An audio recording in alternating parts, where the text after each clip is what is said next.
Assalamu alaikum and good morning, everybody. How's everyone? Had a good breakfast? MashaAllah.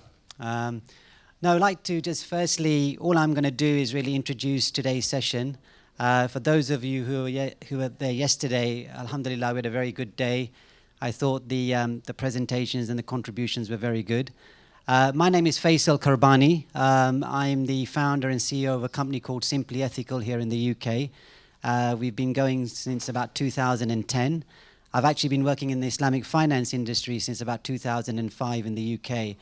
I trained as an accountant and then worked for a number of years in accounting and commercial finance and then moved into Islamic finance in 2005. Alhamdulillah, when AlBaraka were organizing this conference and they had the title of the Islamic economy in the UK, I was very much attracted to come to this event and to be part of it, because this has been my passion for the last 20 odd years, to try to get and play a part in the Islamic economy, the Islamic finance industry in the UK. And alhamdulillah, it's been a good journey. It's been challenging. We are only a very niche player in this, sort of predominantly conventional-led finance, in the UK. But UK being a hub of finance and a center for global finance, it's been a great kind of place to be in that sense. And in Europe and in the Western world, UK is, alhamdulillah, the leader, I think, in Islamic finance. So there's so much more to do. But it's conferences like this which I think really help, because it brings people together. We get to talk, we get to exchange ideas. It adds momentum to the industry. So I'm really grateful to AlBaraka for making the investment into an event like this. So really, today my job is just to really introduce today's session, which is centered around Takaful. And we're very blessed and I think lucky to have two very good people from the IFSB with us. For those of you who know the IFSB or may not know them, they're based in Malaysia. They're a standard-setting body that do a lot of great work. They've been going also for about 20 years in the industry, and they have a number of members. They have 187 members, comprising 80 regulatory authorities, 10 international intergovernmental organizations, and 97 market players, financial institutions, professional firms, industry associations, and stock exchanges, operating in 57 jurisdictions. So they're truly global in nature. They perform a very, very important role, so that you have the conventional kind of architecture and infrastructure when it comes to conventional finance. Islamic finance as a kind of, I suppose, something that's been in the modern era around for the last 50 odd years, has had to come up with its own infrastructure around the industry. The IFSB complements that of the Basel Committee on Banking Supervision. So they kind of complement the work in the conventional sector, but they have a focus and nuance towards, obviously, the Islamic sector and the standards and the regulations needed there. Because when you have a new industry, there's a lot of growing pains, there's a lot of standardization that needs to be put into place so that the industry can flourish in a framework which, hopefully has high standards, but also uniformity in terms of what consumers are getting and the standards they have to adhere to. So basically, the two speakers today. First, we are very lucky to have the Secretary General of the IFSB, Dr. Bello Danbata. Dr. Bello, it's a pleasure to meet you this morning only. I've not had the pleasure before, but mashallah, he's got a very distinguished, mashallah, CV. Previously, he has over 29 years of combined experience in the private academia, as well as the financial services regulation and supervision sectors across Africa, Europe, Asia, and the Middle East. So he's, I think, the right man to lead the IFSB, being such an international organization. It has a very distinguished CV, as I said, mashallah. A member of the IOFI, work on that's obviously very, very important, and sits alongside the IFSB in the work they do. So without further ado, Dr. Danbata, why don't you come on and your presentation. Thank you so much. All right, Bismillahirrahmanirrahim. Sallallahu ala sayyidina wa rasulillah. Very good morning to all of you. It is indeed, once again, an honor to be here with you and for us to have this joint workshop with AlBaraka. We believe our mandate, as highlighted by the welcome remarks by the brother, is that we are to promote the stability and resilience of the global Islamic financial services industry through the development of quality industry research as well as development of prudential standards that will help the Islamic financial service industry maintain its stability and resilience. And as he rightly mentioned, we'll complement the work of Basel Committee on Banking Supervision, we'll complement the work of ISCO, and we'll complement the work of International Association of Insurance Providers, IIS, as well. This is in addition to recent mandate that we included we covered the work of ID as well, International Association of Deposit Insurance. So our work is to cover all the three sectors, unlike ISCO that is focused on the capital market, and BCBS that is focusing on banking, or IIS that is focusing on Takaful alone. We develop these prudential standards and we support the implementation of this prudential standard. And as highlighted by him, we have just recently additional member actually, which is the Bank of Russia. So Bank of Russia joined the IFSB membership, which makes IFSB to now have 188 members from 58 countries.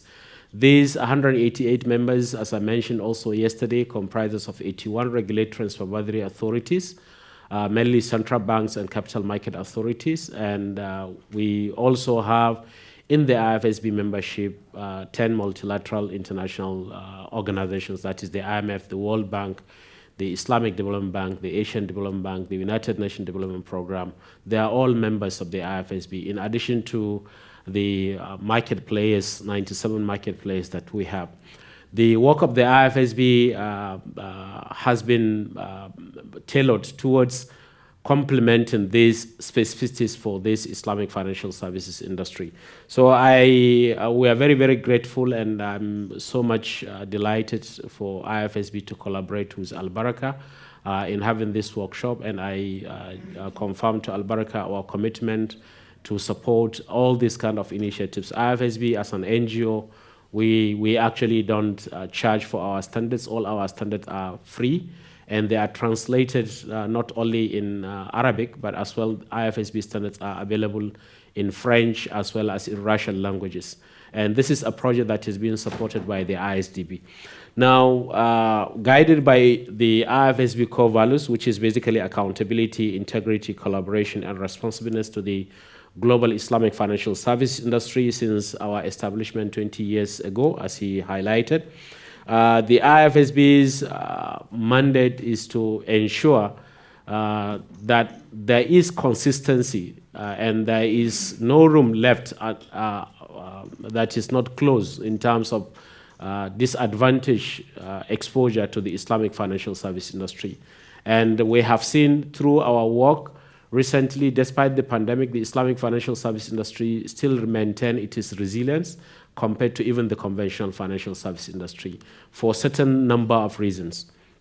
So, as you are also aware that the global Islamic financial service industry, as I mentioned yesterday, based on our IFSB Stability Report 2022, is now, the total assets is now standing at $3.25 trillion US.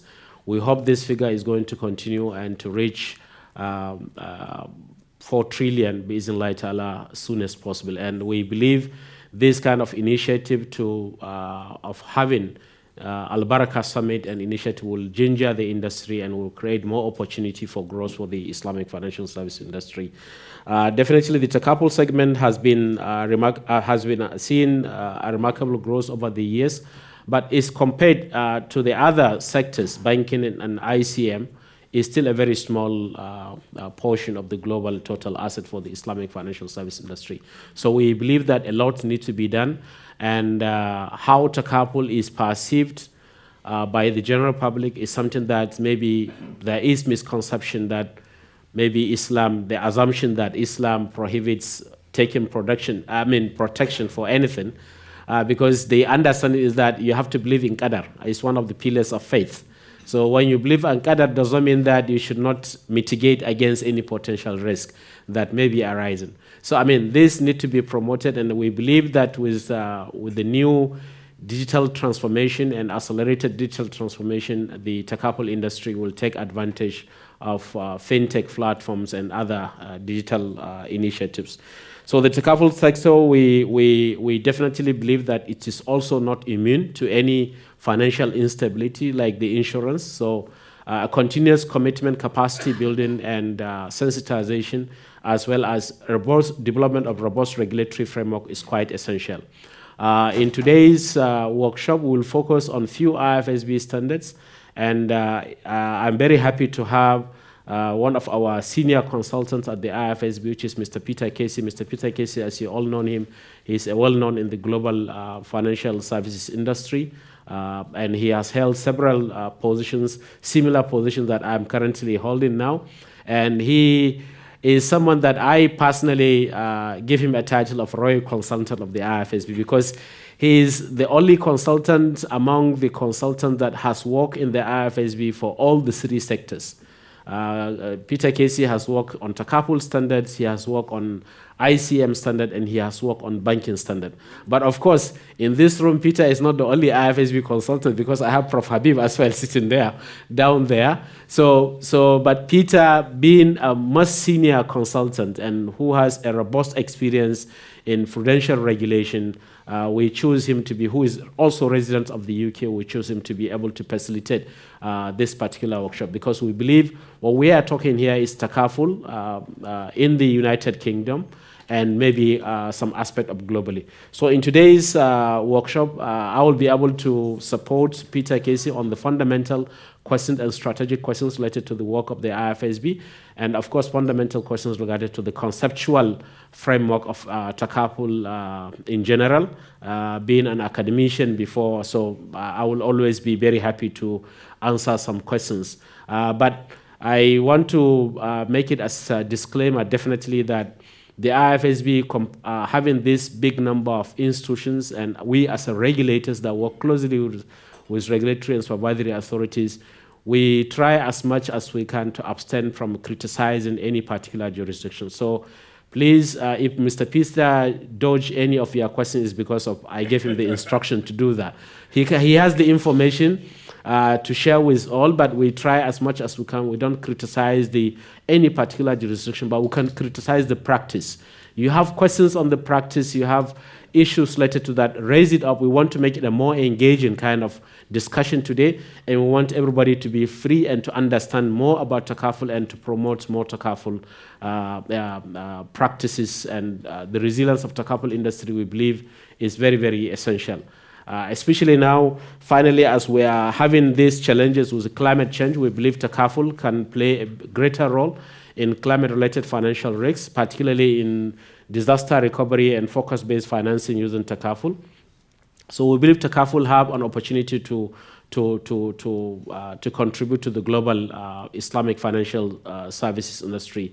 And lastly, as well, Takaful, we believe, can be promoted through a number of hybrid products. We want to see the Sukuk issuances and any maybe fintech applications is also having some element of insurance or element of Takaful for whatever asset exposure that may be arising, because we believe the fintech companies, as well as other initiatives, innovations in the financial service industry, the service providers try as much as they can to refrain from talking about the potential risks that may be arising.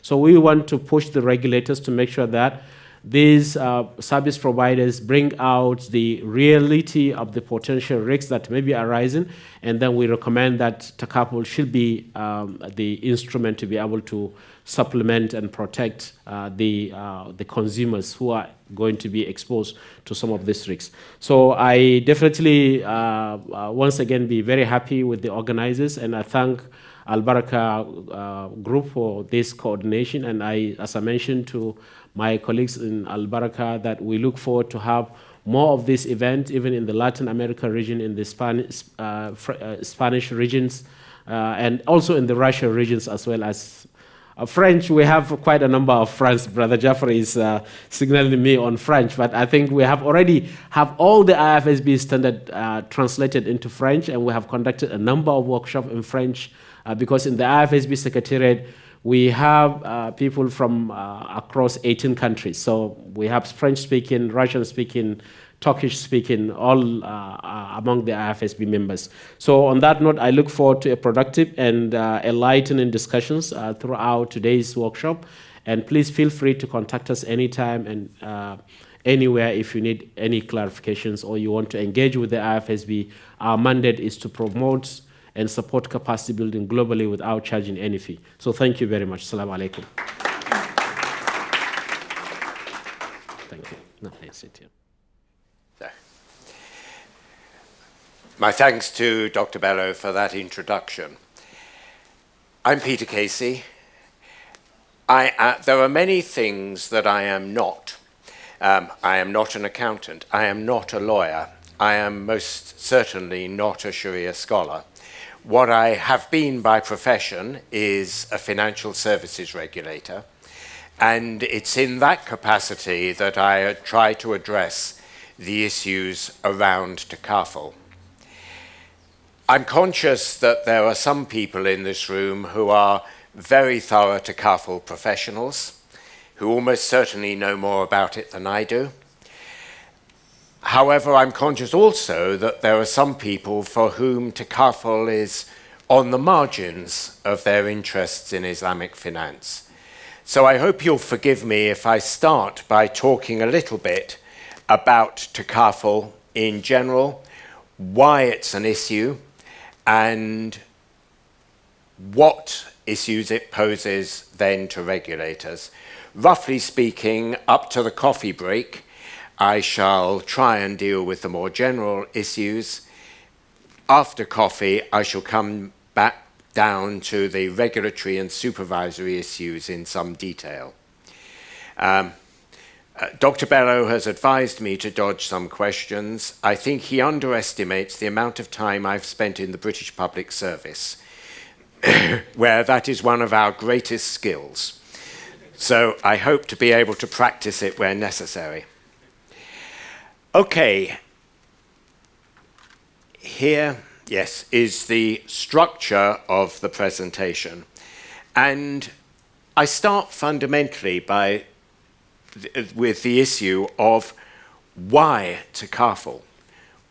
Why are we talking about any kind of special structure?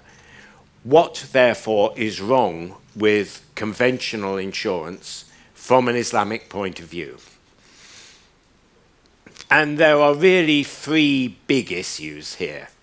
Yes, there are some other things, for example, your ability to trade in currencies, which will affect the details of practice and of regulation.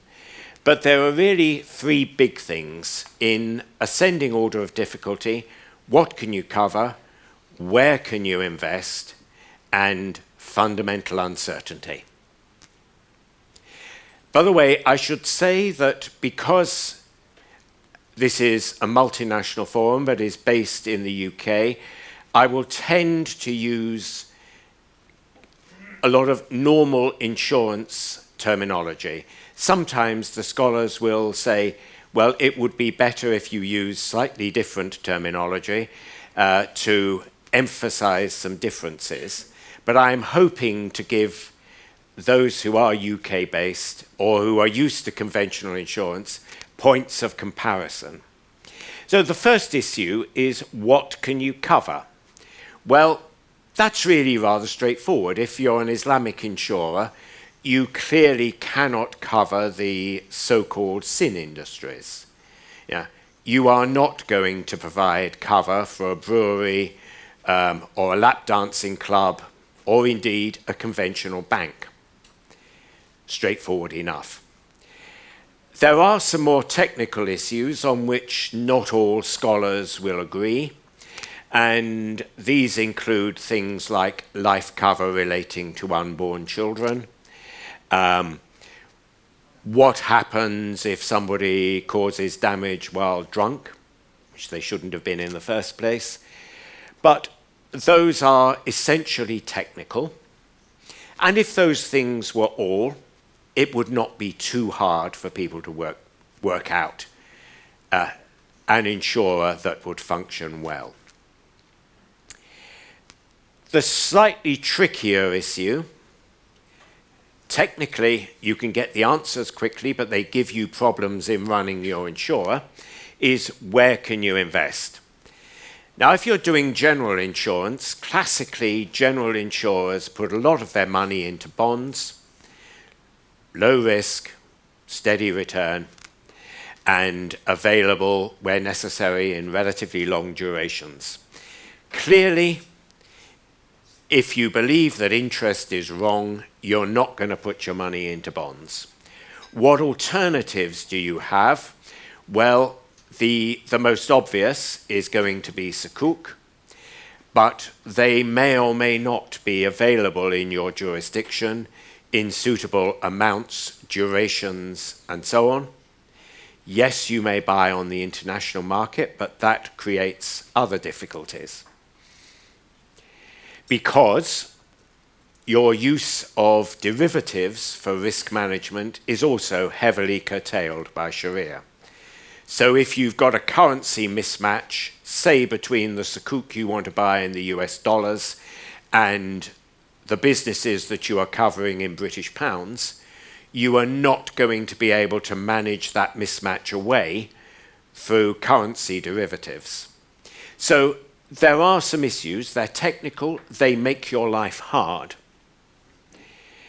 If you're doing long-term life, family takaful, use whichever term you want, but with a significant investment component, then typically your conventional counterparts will be putting a lot of their policyholders' money into equities, either directly or through funds. Clearly, those equities will also need to pass Sharia screening in the same way that an Islamic fund does. And yes, you will not be buying shares in conventional banks, in breweries. You will have one or two tricky issues around things like the commercial property market. But those, again, are reasonably well known. I should also add that in some parts of the investment area, the principle of necessity may sometimes be invoked. And I can think of one Middle Eastern country where the legislation on insurance said that insurers must hold X% of their money in government bonds. The government wasn't issuing Sukuk, so the only bonds available were conventional ones. And the scholars in that country said, yes, a takaful operator there may, under the principle of necessity, obey the law of the land and may invest in the government bonds. So sometimes that principle may be invoked and will get you out of difficulties, but only, I suggest, if those difficulties are really quite severe, like local legislation. Now, if those two things were the only problems, yes, there'd be some difficulties, but they wouldn't be fundamental or structural. And indeed, here we hit an area where the Sharia scholars do diverge. And scholars in Iran, after the revolution there, took the view that those were indeed the only fundamental difficulties with conventional insurance, and that a conventional insurance structure with Sharia-compliant investments and Sharia-compliant coverages was permissible. More recently, scholars in Turkey have taken a similar position after some years in which their positions were rather different. And so in those countries, you might expect to see something that structurally looks very like conventional insurance. However, those scholars appear to be in a minority internationally, and the main problem that the majority of scholars have is that they consider that insurance contracts are characterized by fundamental uncertainty. Our old friend Harar. And let's be clear, the scholars believe that that fundamental uncertainty is inherent to the insurance contract. There is not a way you can structure it away and say there is no Harar there. My understanding of their position, and remember I'm not a scholar, is that rather they conclude that Harar is forgivable under certain circumstances. And those are generally, well, for insurance, if the structure is based on principles of mutual assistance, mutual guarantee, and the premiums, in conventional terms, are considered as donations, tabaru, for that purpose, mutual assistance, then the Harar is forgivable. And it is this principle of mutual assistance and mutuality that really drives the different structures that we've come to know as Takaful. I should add that sometimes in a discussion, somebody will raise the prohibition on gambling, mezir. My understanding is that, at any rate, the large majority of scholars do not consider that to be a problem. When I have read a couple of the key scholarly opinions in translation, this has not been invoked. And my understanding also is that if it were present, it would be an objection to essentially any insurance structure.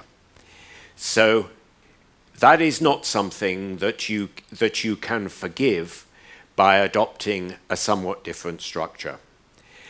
So although this sometimes appears, my understanding is that the large majority of scholars would regard it as not relevant. I mentioned key Sharia rulings. I guess the big two that I would look at if I were looking for rulings on Islamic insurance would be the IFSB Sharia Standard number 26 of 2005 and a rather lengthy resolution from the OIC Fiqh Academy. Its number is 200 and its date is 2013. Both of those are available in English. So they are the key two, but let us not forget that there are some scholarly divergences, and I've already mentioned them. So you would not necessarily say all scholars accept these rulings. Okay, so what are we talking about then? Well, what does Islamic insurance look like? Well, the rulings that I have cited certainly imply there must be at least a significant degree of mutuality in there and a principle of contribution by donation to that end. Now, so why do we not see huge numbers of purely mutual insurers around Islamic finance? Yes, a mutual structure will indeed work. No question that you can have a mutual insurer that meets all the required principles for Takaful. The trouble is that mutual insurers are extremely difficult to set up these days. Nasty people like me, insurance regulators, tend to require that there be some capital in the company from the outset, and that is very difficult to build up on a mutual basis. Occasionally, someone around this industry will say, can you not have what is known in the trade as a calling mutual? That is, a mutual that can ask for additional contributions from its members. Well, we know those structures from conventional insurance. They do exist. They've been relatively common in an area of the shipping industry in the so-called protection and indemnity clubs. And yes, that makes your life easier. But I have to say that, again, most regulators do not regard that as a plausible way of meeting the need. Protection and indemnity clubs usually have sort of a dozen huge members, big ship owners. Could you really do a retail Takaful company on the basis that if we have a bad year for motor insurance, we're going to ask everybody to stump up some additional contribution? Would you get the money if you tried? Regulators, who are generally quite cynical people, won't believe that. So, although that solution is sometimes invoked, most people would say it's not a practical solution to a real problem. So, unfortunately, perhaps, the pure mutuals will have, at any rate, a very limited place in Takaful. Yes, they might work as a club of people who know each other well. If you're talking about crop insurance in a handful of villages, or other micro Takaful, a pure mutual might work. But it is very hard to get there from here. So, what do we see practically in the Takaful market these days?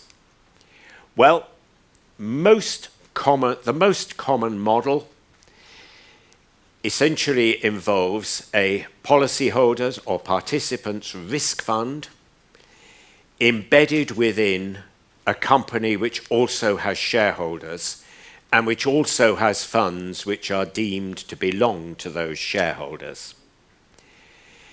If you're doing family Takaful, there may also be a policyholder's investment fund, and that will generally be separate from the risk fund. Come back to that later. The exact relationships between shareholders and policyholders' funds do vary. There are some structural differences dependent on the Islamic contracts they're based on.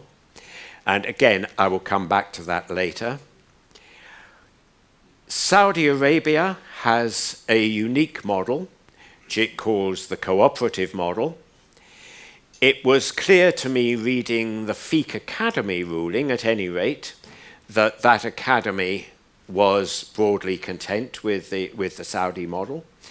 But it is one that has not been followed more widely. And because it's unique to one country, I'm not going to talk about it in more detail. What I am going to talk about, for the benefit of people who are not totally steeped in Takaful, is a market. I will deal with it, a model I will deal with first for general insurance. It's the so-called hybrid model because it is based on two Islamic contracts, Wakala and Mudaraba. And this is probably the one that has the widest degree of Sharia acceptance.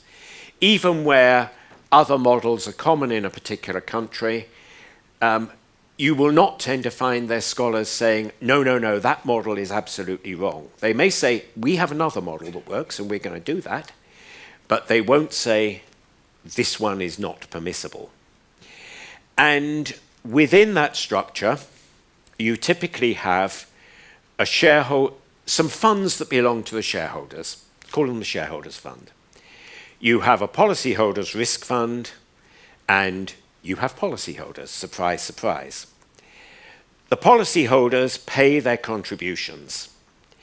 Most of these go into the policyholders risk fund, and a certain proportion of them, however, it normally is a percentage of the contribution, under a wakala agency contract, go into the shareholders fund. And that's what fundamentally remunerates the management for their work in running the company. Come back to the detail of that later. From the policyholders risk fund, claims are paid. And also certain other expenses, particularly claims handling expenses, may be taken. Of course, there are some other expenses. There are operating expenses. Somebody is paying the rent on the buildings. Somebody has bought all the computers. Somebody probably pays for the advertising. Those things are paid for out of the shareholders' fund, and it's the Wakala share that primarily fuels that fund, at least in a general insurer. Of course, you will probably need reinsurance, or in this case, ideally, Takaful. Takaful premiums will be paid out of the policyholders' risk fund, and Takaful recoveries will go into the policyholders' risk fund. Or at least they jolly well should do. I'll come back to some regulatory issues around that later. Okay, that's all fairly straightforward. Now, the policyholders' risk fund, in some instances, the shareholders' fund may be entitled to a so-called Wakala success fee if it makes a good job of the underwriting. This gets a little bit controversial from time to time. And some of the scholars tend to hold their noses a little when you mention these things. And I will explain to some extent why that is an issue later. But it is, in fact, a relatively common practice. Now, the policyholders' risk fund, you hope, has built up some money. And typically, insurers of all kinds hold money because, after all, even in a conventional insurer, you pay your premiums before any claims are made. So there's money to invest. And with any luck, there are some investment profits that go into the policyholders' risk fund. And again, the shareholders' fund, in this model, is entitled to a Mudarib share for its role in managing those investments. A share, of course, of the profits. That's incidentally why we call it the hybrid model, because we've got Wakala and Mudaraba going on.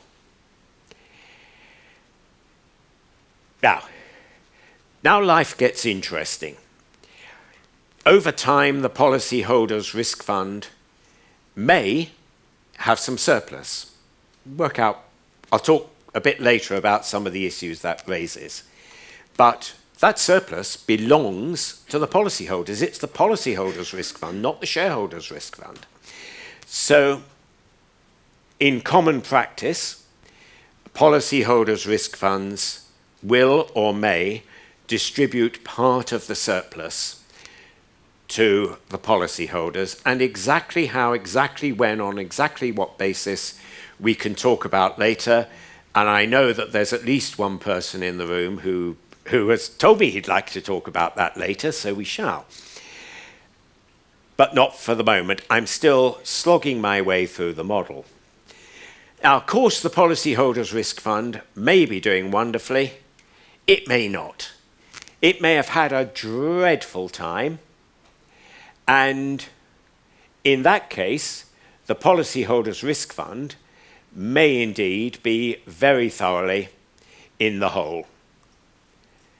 And what normally happens here? Well, what will normally happen is that the shareholders' fund will contribute to it in some way.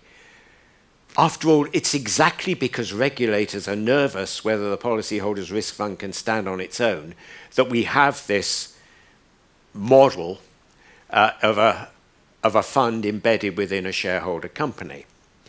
The normal way that it will do this, clearly it can give money, but it will be to contribute an interest-free loan card. That may or may not be a regulatory requirement, but it is common practice. It raises various questions when you come to think about capital adequacy, but it's the common practice in the industry. Okay, so within general Takaful, you can now I have shown a very common model. There are others. You can use different Islamic contracts. For example, Waqf is used as the basis for the policyholders' risk fund, particularly in Pakistan.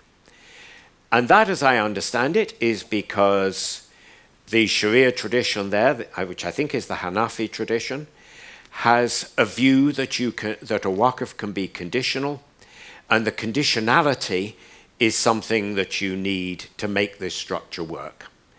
But if you want to get deeper into this, please find a good Sharia scholar. So that is a structure that will work within the Sharia tradition of Pakistan. It would not necessarily work in, say, one of the Gulf countries. There are, I should also say, some questions, and I've already flagged it, around the use of conventional reinsurance. I will definitely return to these from a regulatory point of view. I think essentially everybody accepts that the ideal is to use Takaful, and I'll talk a little bit about Takaful later, but principles of necessity are often invoked to use conventional reinsurance. And there are many questions around card, not of course about its permissibility, but about its consequences and what fundamentally it says about the structures of Takaful. Again, come back to some of those later. Now, if we were doing family Takaful, life Takaful, there would, as I've already said, normally be one or more policyholders' investment funds, which are again considered to belong to the policyholders. They are not supposed to be risk-bearing, save for the investment risk, and those are the savings contributions. In practice, I see two distinct ways those are modelled. In some cases, the contributions are split from day one. Part of them go into a policyholder's risk fund, effectively to pay for the life cover. Part of them go into a policyholder's investment fund.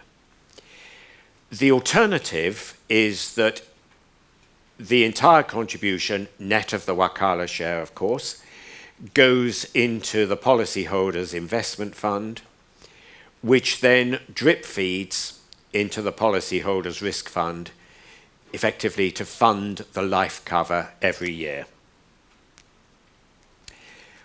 There's a big policyholder's investment fund, you hope, and with any luck, it's making profits, and the Takaful shareholders will therefore, as before, be entitled to a Mudarib share of profits that are being made. And those firms may effectively be dominantly asset management firms in some cases, and that may be their biggest share of shareholders' income. And, of course, the investment risk from the PIF is going to be passed to the policyholders. You know, the classic British with-profit structure really does not work because it involves degrees of guarantee of earnings. So the investment risk goes through. It looks very like, in those terms, what conventional insurer would recognize as a unit-linked structure. Okay, so that's what Takaful looks like. What does the Takaful market look like? Well, probably the definitive source of data on this, or the nearest to definitive, is the IFSB's Islamic Financial Stability Report. And maybe before we get into this, you want to take some questions on the models and practice? Okay, I can do if you would like me to. Yep, I will still get you to coffee on time. Anything anyone would like to ask about the models and the practice?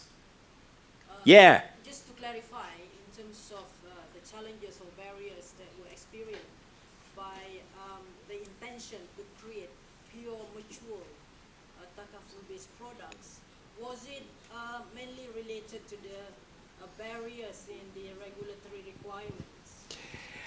I think you will, well, I have not been round everywhere in the world and seen where you have mutuals. You certainly have some more or less pure mutuals in Sudan.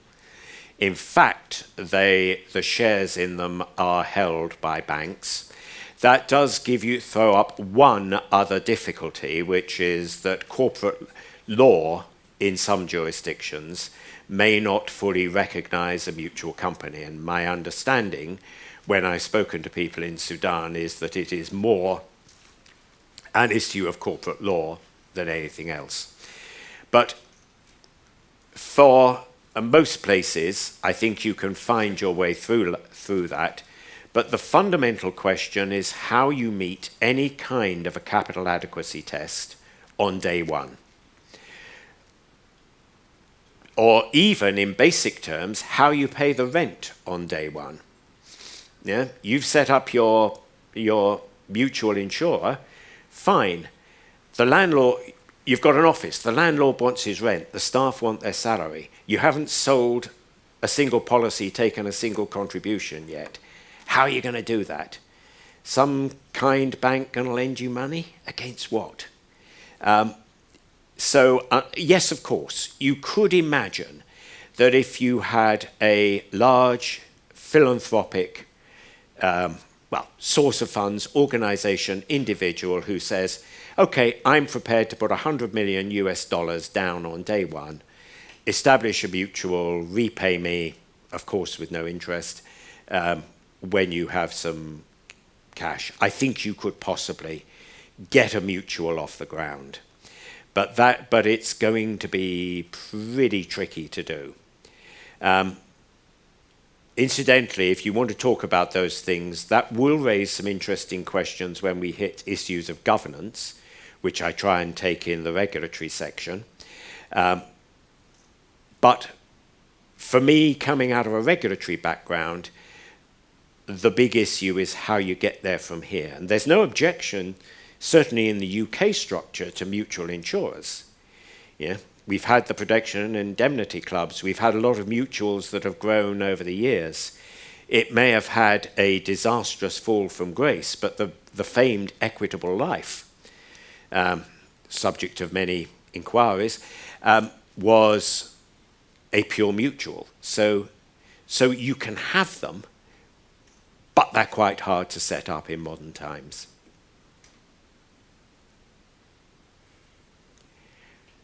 Okay, let me get on a bit and say something about what I see in the market.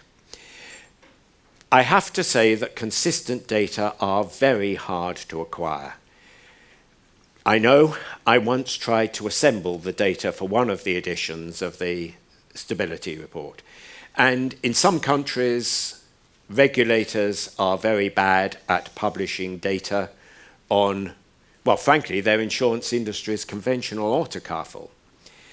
Sometimes they don't recognize Takaful separately and split out the Takaful data. Sometimes they're just very late. So it's quite hard to get at all the information.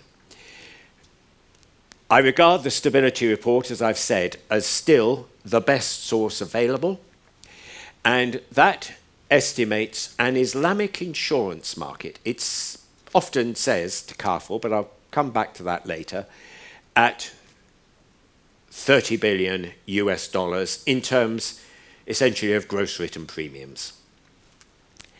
Now, if you look at the footnotes, in fact, it covers all accepted forms of Islamic insurance, and in particular, the Iran accounts for 5.4 billion of that data. So that is following structurally a conventional model, but with Sharia compliance in other places. Saudi Arabia, with its unique model, accounts for 14.2 billion. Of the remainder, the big one is Malaysia at 4.1 billion. So that's what's out there, and yes, you can. I could go through all the data, but frankly, the report is available online. You can read it as fast as I can. If I look at the market in a little bit more detail, family takaful is concentrated in a relatively few countries where there is a tradition of saving through insurance. And now those of us who have been around the insurance market know some countries have that kind of tradition. The UK does. Some, and it will be equally true within Europe, don't. People save in different ways. In general, most of the Gulf countries do not have that kind of tradition. So, family takaful in a relatively few countries. General takaful, again, if I look around the world, is dominated by personal lines, and particularly by compulsory types of insurance, motor, and in many countries, health. Not saying that's all, but it's what's dominant there.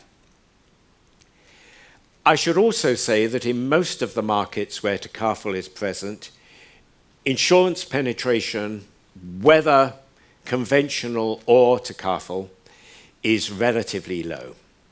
Now, in some ways, that's good news because it means there's plenty of scope for growth there. And one of the big unanswered questions, of course, is how far low penetration is the result of voluntary self-exclusion by observant Muslims who say we cannot take conventional insurance, and so won't if we don't have to, and how far it is simply that people just don't want to buy insurance at all. But at any rate, it's generally accepted that there is substantial scope for growth. In those markets, I should also say that large commercial lines are commonly fronted.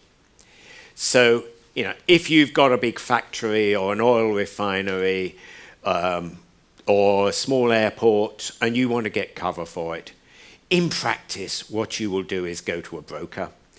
And the broker will, in practice, set up the reinsurance first and will then find some local company who will pass the vast majority of the risk through to that reinsurer. My guess is that that broker will probably not go to a takaful company to front it unless you specifically ask for it. I can also possibly add that I was once on the buying end of that, and it was a commercial line, and we said, well, let's look at takaful, and a proposition duly came in which the insurance was fronted by a takaful company which passed the huge majority of the risk by reinsurance through onto an American reinsurer, which specialized in the kind of business that was of interest. And the contract was that insurer's conventional contract with one page of claimed takaful terms stapled to the front. Where you found any of the takaful structure in there remains a mystery to me. However, that was some years ago. With any luck, it's a little better now. Because we're in the UK, I should also say something about the UK takaful market, which frankly has struggled, certainly in retail. And there's been one really serious attempt to launch a retail takaful insurer in the UK. It specialized in motor. It lasted about 18 months before it went into runoff. That was 2009. Okay, we all know that motor in the UK is a pretty cutthroat business. That you start a motor insurer that fails, understandable. What worries me a little more is that there doesn't seem, unless I have missed it, to have been a serious attempt in the retail market since. what I think I have to conclude is that British Muslims are not actually that sensitive to Sharia issues when placing their personal insurance. There are not people beating at doors saying, please give us some takaful in the personal lines market. What I do see is some takaful here in big commercial lines, and a substantial chunk of this is retakaful, and it's in what I know traditionally as the London market, the odd syndicate in Lloyd's, the odd firm doing similar international business, and trying to project itself, particularly in the international market, as offering either cover for the very big commercial risks that are typically placed internationally, or retakaful cover.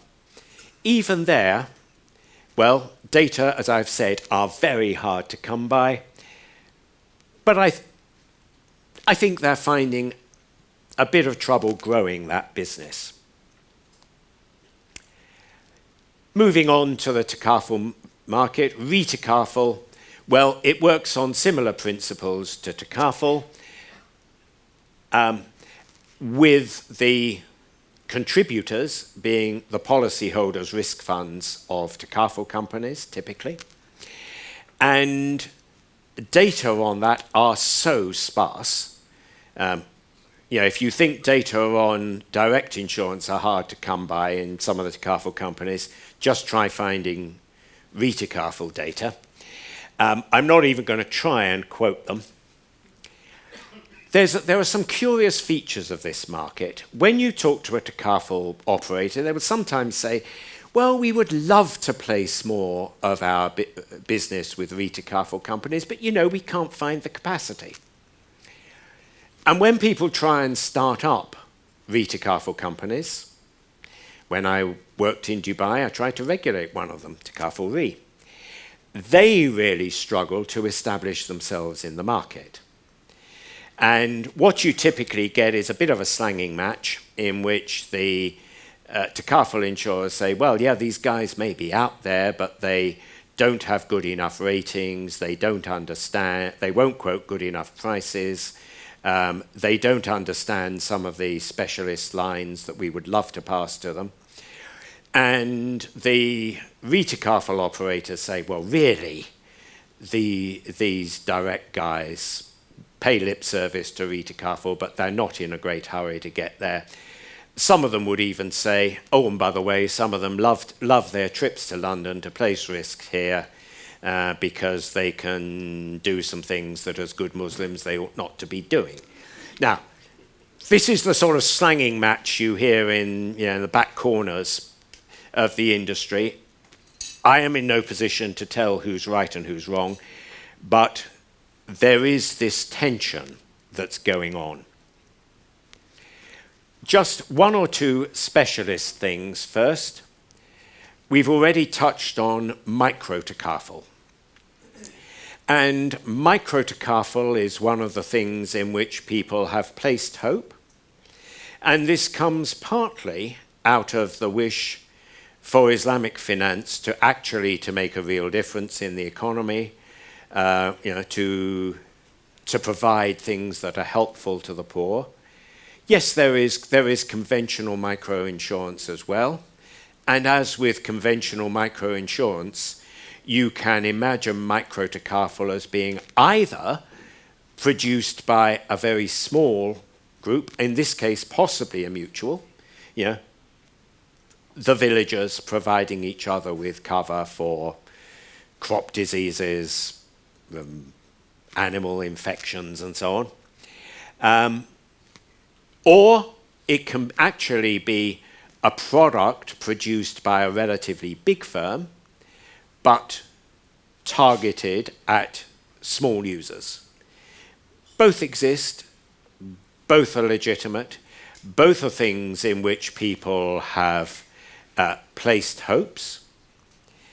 And by the way, if you want to read more about micro-Takaful, there is a report, I think a joint paper of the IAIS and the IFSB on micro-Takaful.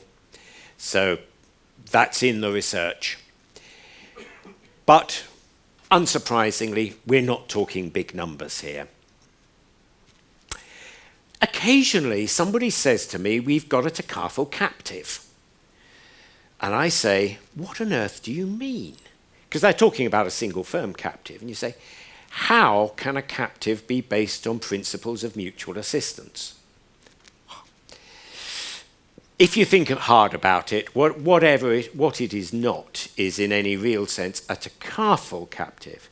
It may be an Islamic captive. It may indeed be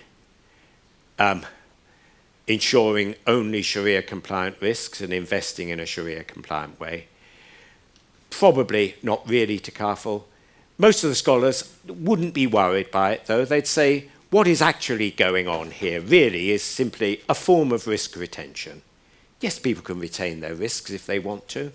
And if that is a good way for them then to channel risk into the re-Takaful market, so be it. So it's a captive. Whether it's really a Takaful captive, who really cares? But it's around in a few places and it's legitimate. And the famous issue, Takaful windows.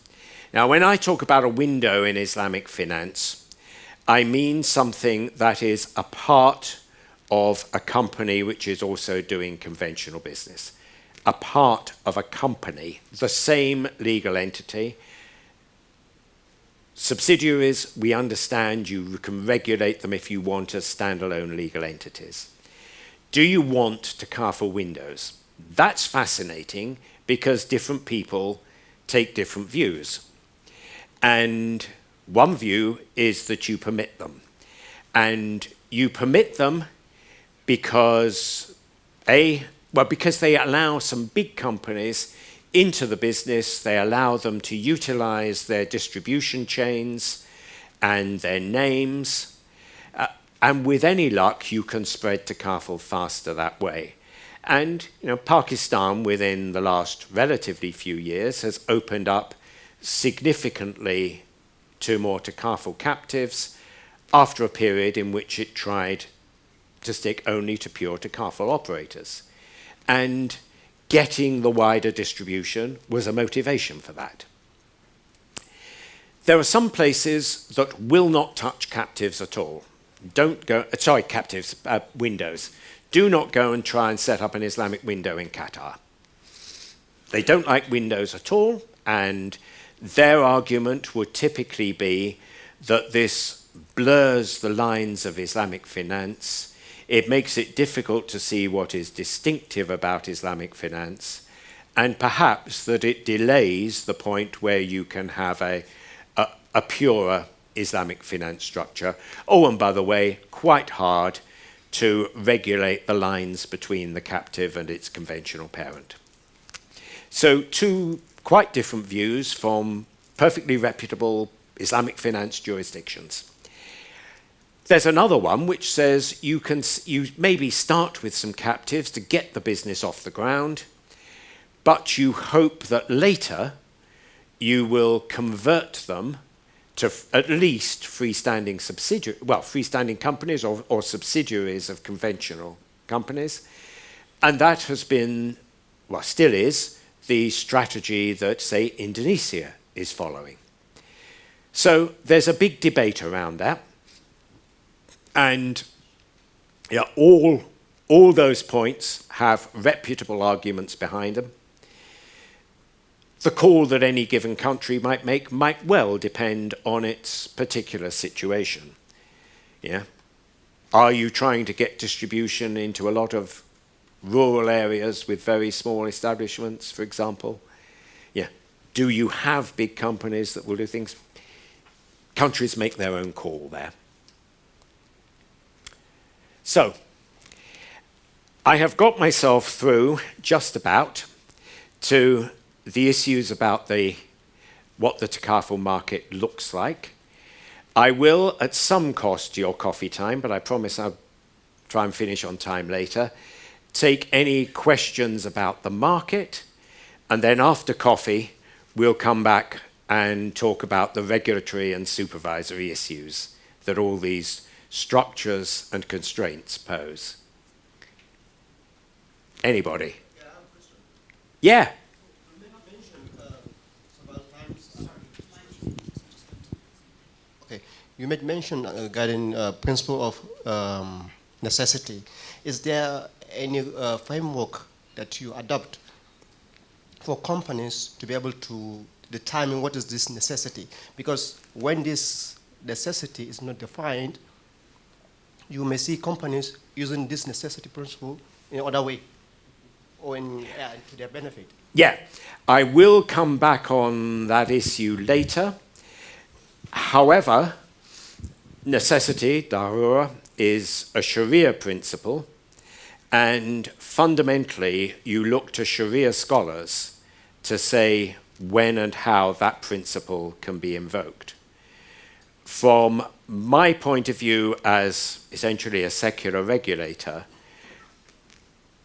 I am not going to determine what the answer to that is.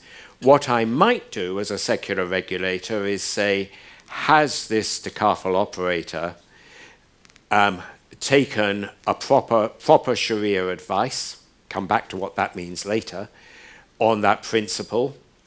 Has it, since the invocation of that principle is, as I understand it, always contingent on a given set of facts, has it reviewed, asked the Sharia board to review it if the facts have changed?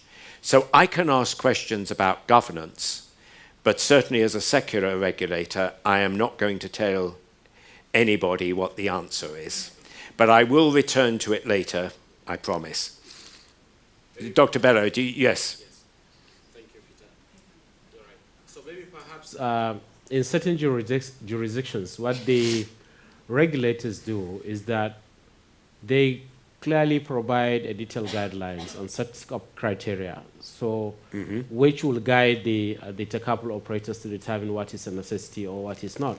But upon all that, still, if there is a Sharia committee of the Takaful operators or the Sharia board, this issue has to pass through that, and there should be a clear recommendation from the Takaful Sharia board to the regulator, for the regulator to be able to take an informed decision.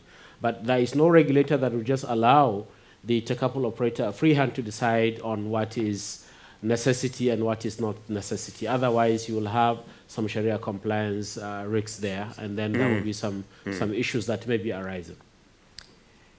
Yeah. Hazel, you wanted to ask a question. Can everyone hear me?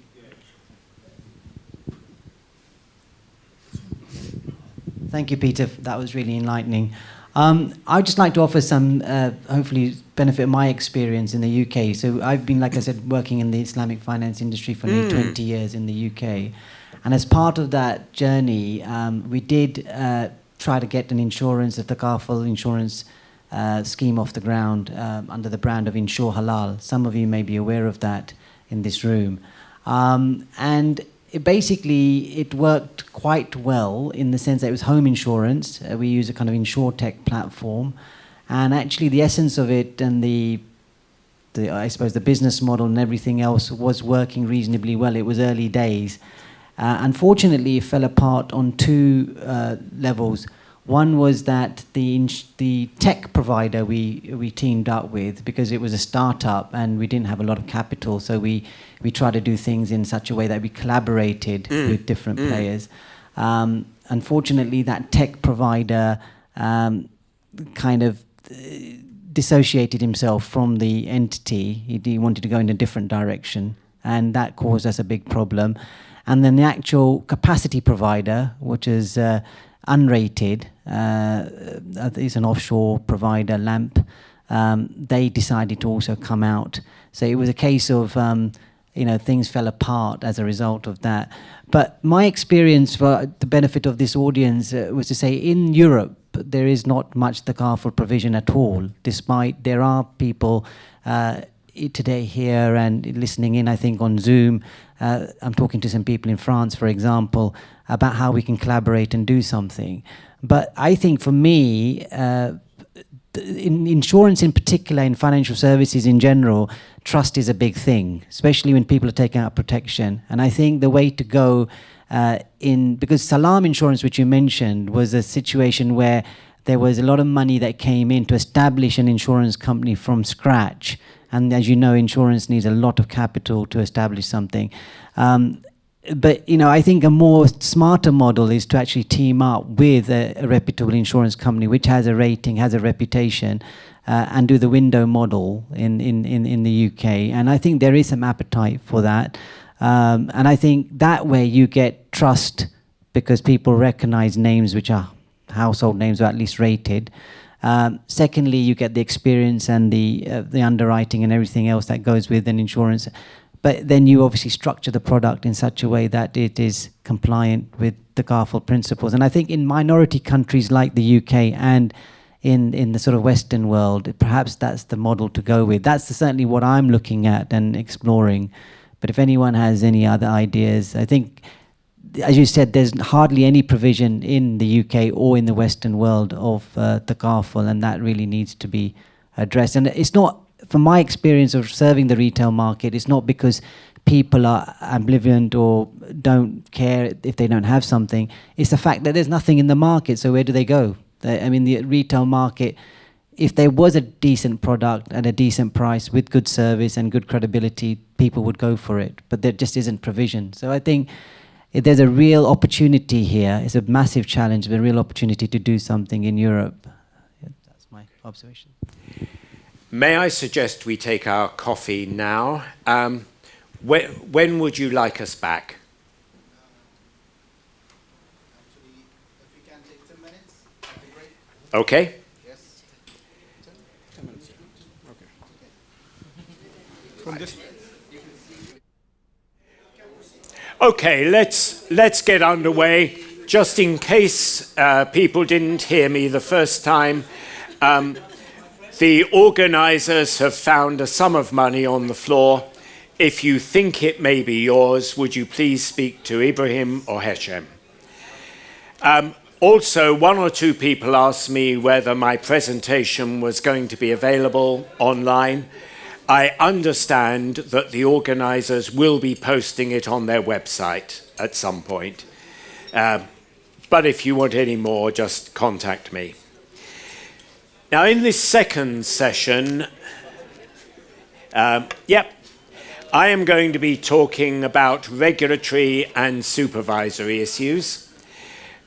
The session title is a sort of homage to the first paper that the IFSB produced on Takaful, and that was a joint issues paper with the IAIS, International Association of Insurance Supervisors, and it was partly to delineate a work program that would follow, but it was also in part a piece of diplomacy in which the two organizations got comfortable with each other and in which the IAIS effectively accepted that Takaful was an interesting topic, but it was one where it would leave the IFSB to deal with the Takaful specificities, and the IFSB standards would essentially follow those of the IAIS, except where there were specificities.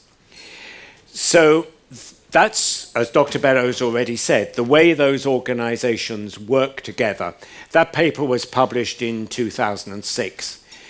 And I was representing the IAIS, not the IFSB, on the working group that put it together. So, what do I think are the key regulatory issues? Well, I am going to try and focus on those regulatory issues that have the greatest Takaful specificities, i.e. the places where Islamic insurance is really different. These are a set of topics that I think delineate those areas. And I'm also going to touch on two emerging regulatory issues that seem of particular interest, one of them being climate-related and other sustainability matters, and the other being resolution and recovery. Now, the IFSB has done a lot of work in this area. I list 6 standards here. There's one I'm saving up, and there's one that I have omitted simply because the issue of solvency has been the subject of 2 standards, and I have quoted the more recent one. In addition to those 2 standards, there are a couple of standards that apply to several sectors of Islamic finance. One on conduct of business, which gives examples across the 3 major sectors, and the fundamental one on Sharia governance, due soon, we hope, to be replaced, but I quote the current version, and that applies to essentially all Islamic financial institutions. Now, I said there was one I had left out. This is the big one. And that's core principles for Takaful. Now, those of you who are sort of regulatory nerds will know that the major international standard setters tend to have core principles.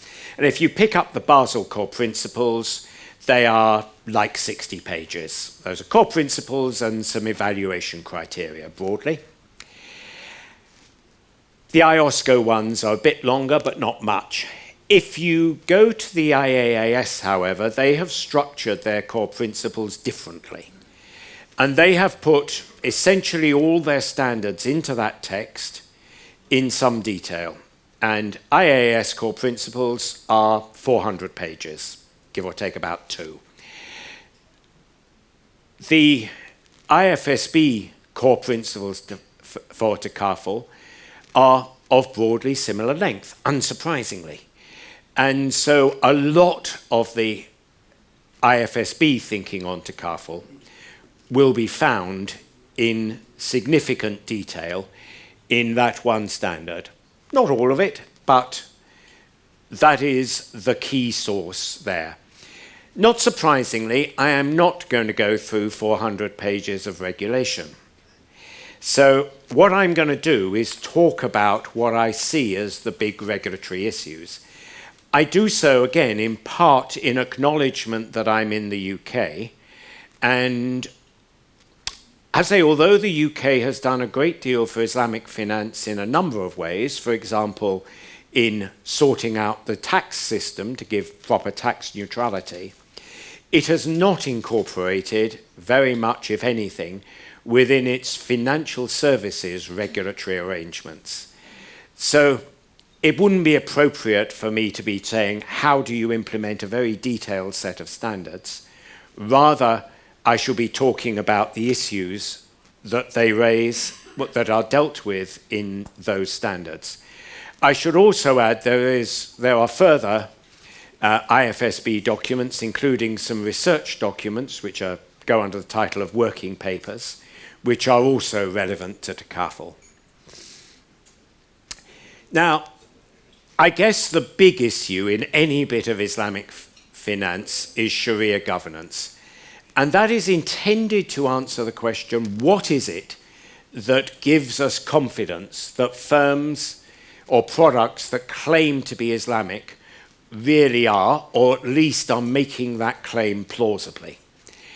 And the answer, of course, is Sharia governance. And in practice, that means the use of one or more Sharia scholars to give a ruling on a practice, a structure, a transaction, whatever it is. Okay, fine. As a regulator, what do we expect? Well, the first thing to say is that many firms will put Sharia governance in place for market credibility reasons, even where there's no regulatory requirement. So, for example, An Islamic bank, a Takaful company in the UK, will put in place Sharia governance.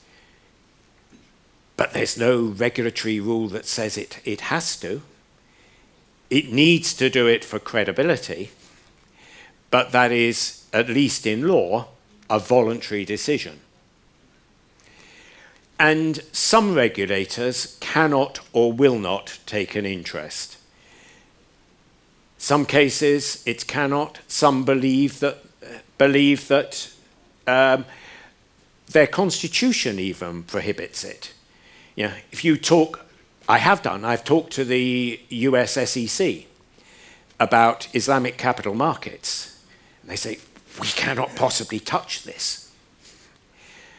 France will occasionally say, we have a secular constitution, we have a problem doing this. So some will conclude that constitutionally they can't touch it. Some find themselves politically unable to do so, or conclude, frankly, there isn't enough Islamic business in the country to be worth the effort.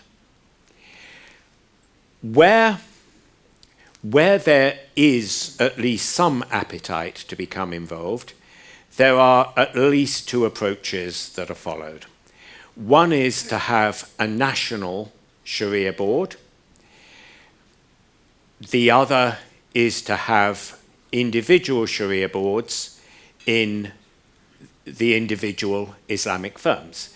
And of course you can do both of these, and many countries do. There are some that do only one of them. And jurisdictions may take more or less interest, particularly where it's within individual firms, in how that Sharia governance is functioning. Not saying that's good, by the way. I'd like to see proper Sharia governance, but around the world I don't find it everywhere. So the exact relationships vary. There are some countries that have slightly unusual conditions. For example, Morocco, I think, is still allowed only one Sharia board for the entire country for all subjects. It has had to find a way to create a specialist committee of that for Islamic finance. Turkey, I believe, and I defer to my Turkish colleagues here, again, find constitutional difficulties in having a national Sharia board, but have managed to establish something that functions at a national level within a trade association. So there are ways through some difficulties and some unusual arrangements. But that is what we need. And typically, a Sharia board in a firm will have a minimum of 3 qualified scholars. In one or two places with very strong national Sharia boards, they may have less. Some of them will have some non-scholar members. Typically, in countries where the Sharia scholarship tradition in financial services is not strong, they may think they need somebody to advise them on the financial services aspects of what is going on. Often they will be excluded from actually voting when a ruling is required. Typically, they function somewhat like a board committee. They have a slightly similar relationship with the board. And you would expect them, in a well-governed structure, to be supported by a Sharia compliance unit, whose job is to make sure that the decisions of the Sharia board are actually carried through within the company, a Sharia audit unit, which does roughly what a normal internal audit would do, and goes through and checks that that's happening, and some sort of annual Sharia review, which may be done by external practitioners, may be done in some other way, but under the authority of the Sharia board. So that's what you expect broadly in Sharia governance. Now, in the corporate governance sector more generally, of course, the main issue that I as a regulator will think about is how that Sharia governance structure relates to normal board governance, given that regulators always want to pin ultimate responsibility for the running of the company on the board of directors. And so they will want to see proper channels of communication between the Sharia board and the board of directors, and the board of directors at least taking a high-level interest in what is going on, but seeking the advice of the Sharia board whenever necessary. That's the obvious thing. I flag two more, only one of which I've put up there. One of them is that if you have an embedded Takaful structure, I keep saying that there's this policyholders risk fund thing, and maybe a policyholders investment fund, which in principle belong to the policyholders. How does the board exercise fiduciary responsibility towards those policyholders? Yeah, when it's making investments, how does it determine how they will be attributed? So what is the thinking of the board as fiduciary for the policyholders? The issue I didn't flag, but it came up in a question I was asked, is, and what happens in a mutual? Well, there is no, if you can manage to establish a pure mutual, there is no real problem in that mutual electing a board of directors. Plenty of mutual structures in which it is done. I would say that mutuality does not overcome necessarily the fiduciary issues. And one of the things that we've seen is that in some cases it is very hard for the members of a mutual to exercise any degree of scrutiny over what the board of directors are doing. And the board of directors may be driven by their own motivations, maybe just to make themselves look good. And I suppose I am hardened a little by the famous case of Equitable Life, a pure mutual life insurer in the UK, which failed badly in governance, and yet it's a pure mutual. Furthermore, it was set up specifically originally for people in the legal profession. So its members are stuffed with good lawyers, top QCs, members of parliament, judges. And even so, the problems of governance were not simply solved by mutuality. Okay, so that's corporate governance. Now, capital adequacy. I was a prudential regulator, so the thing that really bothers me in any insurer is it going to go bust and leave the policyholders' claims unpaid? Now, the main issues here for Takaful come from the fact that you've got at least 2 pools of funds.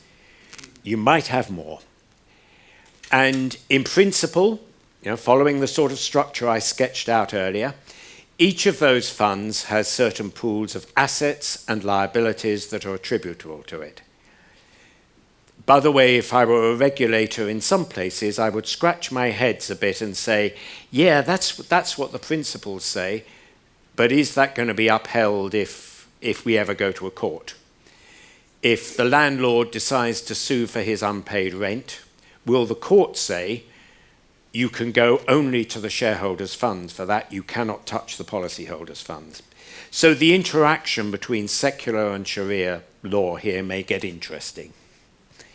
But if I think that there is a good separation, then am I going to apply capital adequacy tests to each of those separately?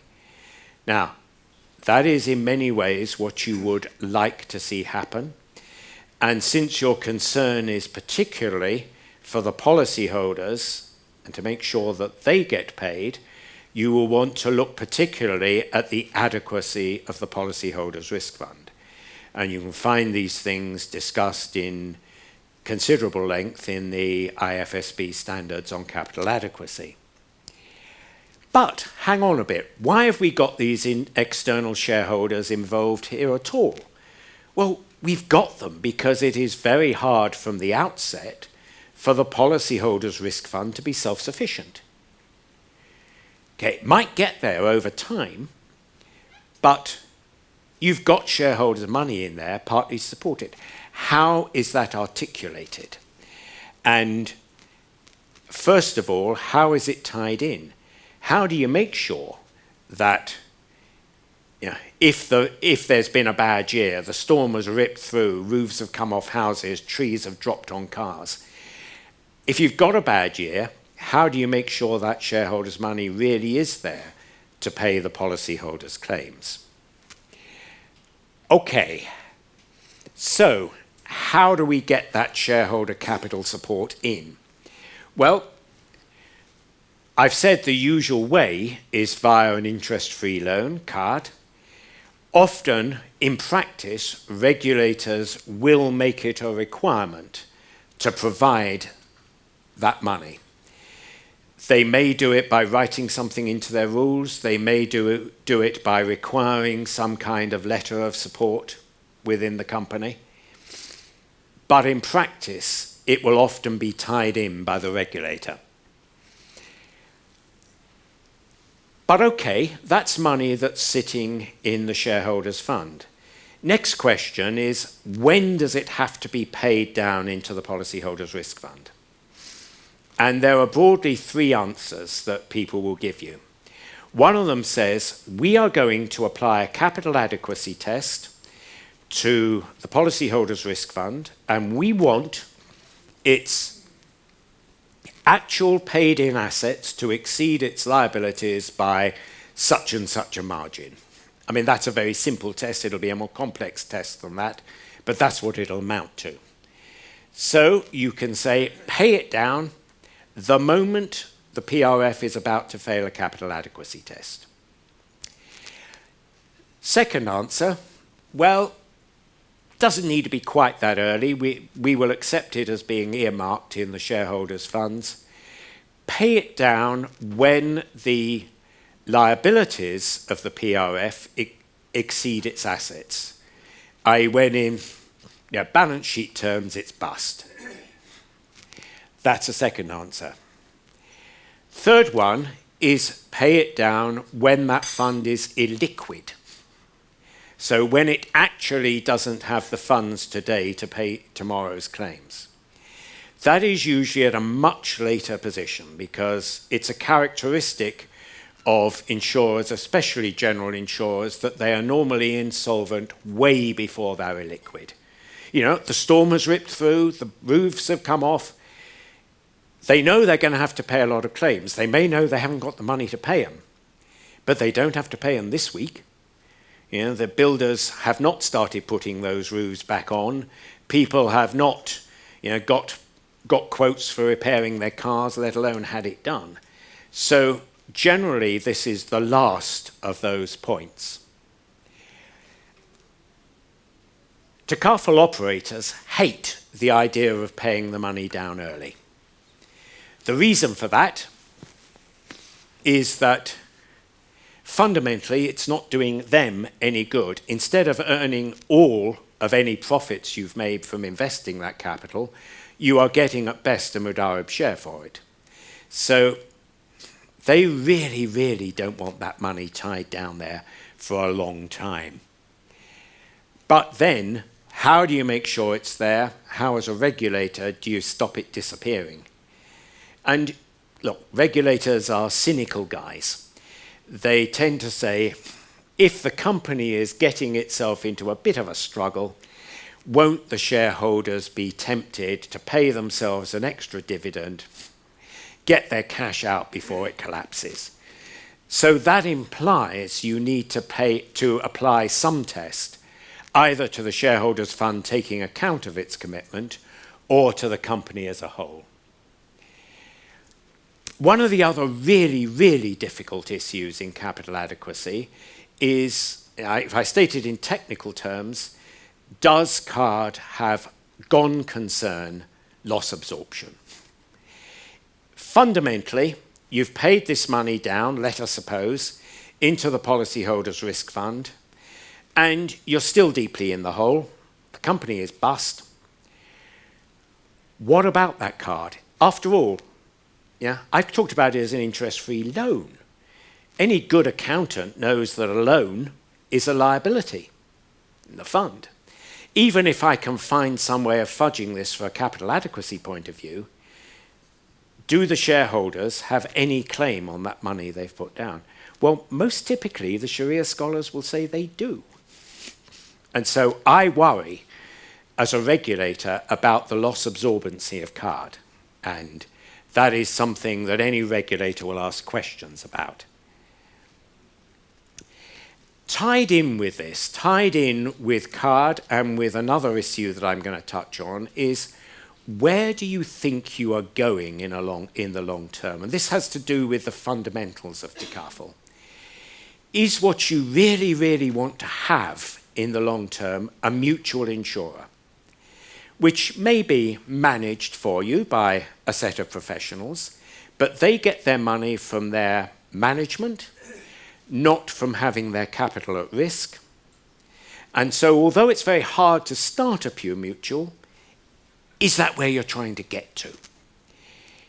If it is, you want that policyholder's risk fund to get as solvent as it can, as fast as it can. If you say, well, actually, that's very difficult. We're happy with this sort of hybrid position where there is a shareholders fund that is a key part of the solvency, then you're a bit less bothered about that. And this affects a lot of things, like when any card should be repaid, if ever, when it should be paid down, and what other payments can come out of that fund. So just keep that question in mind when you look at some of the other issues. Because one of them, which was raised with me before we even started, was, well, what restrictions, if any, are applicable to distributions from the policyholders' funds? Now, as a matter of observation, firms in some countries are quite keen on making distributions from policyholders' funds, and they see it as one of their unique selling propositions. As a matter of observation, companies in some other places are much less keen on doing that, or maybe have been prevented from doing it. There is, by the way, an IFSB working paper which studies patterns in this, and it's worth having a look at. But there's all sorts of issues here. Yeah, maybe you say, if this was a dreadful year for the policyholders' risk fund, yeah, the storm, etc., and it's made a loss, then maybe the case for giving anything back to the policyholders is pretty weak. What happens, however, if this was a good year for the policyholders' risk fund? No major storms, no bad weather, yeah, a definite underwriting surplus. Unfortunately, however, you're still in the hole from 2 years back. You've still got card outstanding from the year when you did have the storms. In that situation, can you legitimately repay some money to your policyholders in recognition of this good year, or do you wait till you're out of the hole? So there are some issues around this which are very difficult, and I would suggest that a regulator's response will depend in part on where they see the Takaful entity going in the longer term. Another smaller issue, do policyholder interests ever require you to have more than one policyholder's risk fund? Suppose you've got some different business. Suppose you do find yourself in your Takaful firm, perhaps fronting, but taking on some bits of some big commercial risks. Maybe the airports authority has asked you to cover its airports, and you've got a couple of small private ones. And at the same time, you've got a lot of small retail policyholders. Do you put those together in the same PRF? Risk diversification, incidentally, suggests that that will reduce the overall volatility. But do you then say, well, it's unreasonable to keep these two very disparate collections of risk together? Again, different people will give you different answers. It's a question. A third issue in capital adequacy, which I've already suggested, is how you do asset liability management with fewer available investments. Remember, not all those big conventional bonds around, and with limited use, if any, of derivatives. And I've already given the example, if you've got currency risk, for example, you're doing some business that's traditionally priced in dollars, but dollars are not your currency, then how do you manage that bit of the risk? I now turn to Takaful. And of course, in some ways, the issue is rather similar. I've already said you're following similar principles to Takaful. But the higher volatility typically associated with reinsurance or Takaful probably means that you're going to need even more capital available. Yeah, somebody said to me the conventional reinsurers basically just rent out their capital. You're going to need a lot of capital, and are you going to need it all in the policyholders' risk fund? If you follow the sort of principle that you want a 1 in 200 years probability of inadequacy with relatively high volatility, then you're going to have a lot of capital there. And if you're growing as well, that's even worse. So the shareholders get very nervous about that.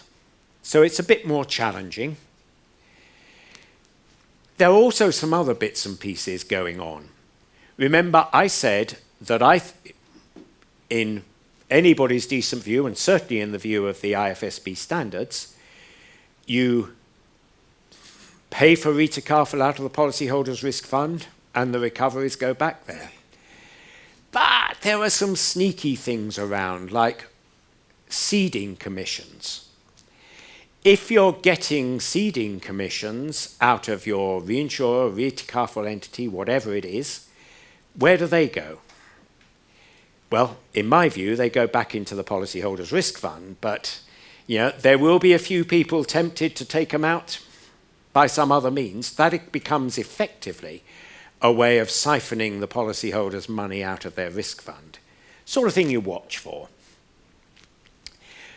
One of the other issues that pops up occasionally is whether a Takaful undertaking can accept business from a conventional insurer. The usual answer, when you put this to scholars, is yes, it can, provided it believes that that business is itself Sharia compliant. Of course, if that's the answer your scholars have given you, that's fine, but you're going to have the question, are there systems and controls in place to make sure that it really is compliant? Easy if you've done a straightforward facultative piece of reinsurance. You know exactly what you've insured, but if it's a treaty, are the people that are ceding it to you very careful that these buildings that are being covered do not include a brewery or a conventional bank or any of the things that you don't want? So there are systems and controls issues in ensuring that a Takaful operator maintains Sharia compliance of the risks. Now, I dealt with the relatively easy issues. The big issue around Takaful, and please read the IFSB standard on Takaful, is when a Takaful undertaking can cede business to a conventional insurer. We've discussed this already to some extent, and the principle of necessity may allow this. The question is when. Probably if you are ceding a really specialized risk and you need a reinsurer that understands, shall we say, satellite risk, because your local telecoms operator wants coverage for their satellite, then it is possible that a Sharia board will say yes. As Dr. Bello has said, in some cases there will be national guidelines. In some cases there may be a national Sharia board which will take an interest. In some cases, if you're standing in and operating in this country, there is no national regulatory rule bearing on it, but you will hope that the Sharia board has been properly consulted. So my question as a regulator will be, is there proper Sharia governance in place to make sure those questions are properly put? And, trickily, is the advice regularly reviewed? It may have been contingent on, for example, there is no Takaful operator that specializes in this area. 5 years on, that may have changed. 5 years on, the rating or the pricing of the Takaful operators may have changed. So one of the things that you would expect is that the Sharia board will revisit its rulings at frequent enough intervals to be sure that its basis is valid.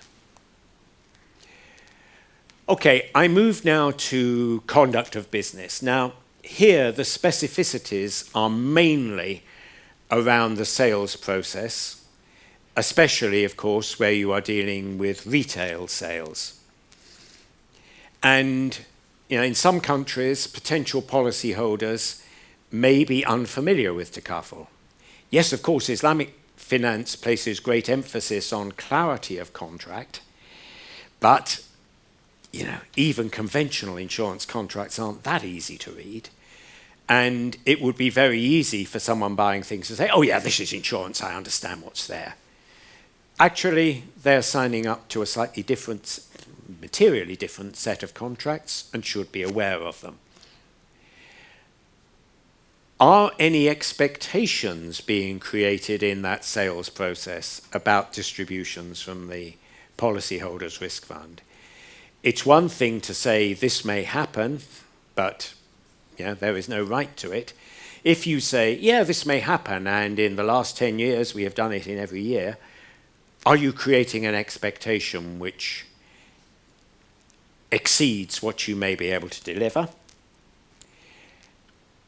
And where there is an agent of any kind, a broker, whatever they call themselves, involved, how does that intermediary take account of any preference that the customer may have for an Islamic solution of some kind or not? Because it may well be that, Joe Public in some country goes to his insurance broker and says, I need coverage for my new car. It may well be that there are Takaful and conventional offerings available. How far is that intermediary under any obligation to take an interest in whether Joe Public has a preference for one over the other? So those are the dominant issues that I see in conduct of business. Transparency and disclosure. Well, there are disclosures, of course, in the sales process, and I touched on some of those. The market disclosure issues stem mainly again from the separation of funds. So when you're putting your annual financial statements out, and it's being read by shareholders and analysts, what do you need to disclose about these separate funds? After all, in principle, they belong to different groups of people.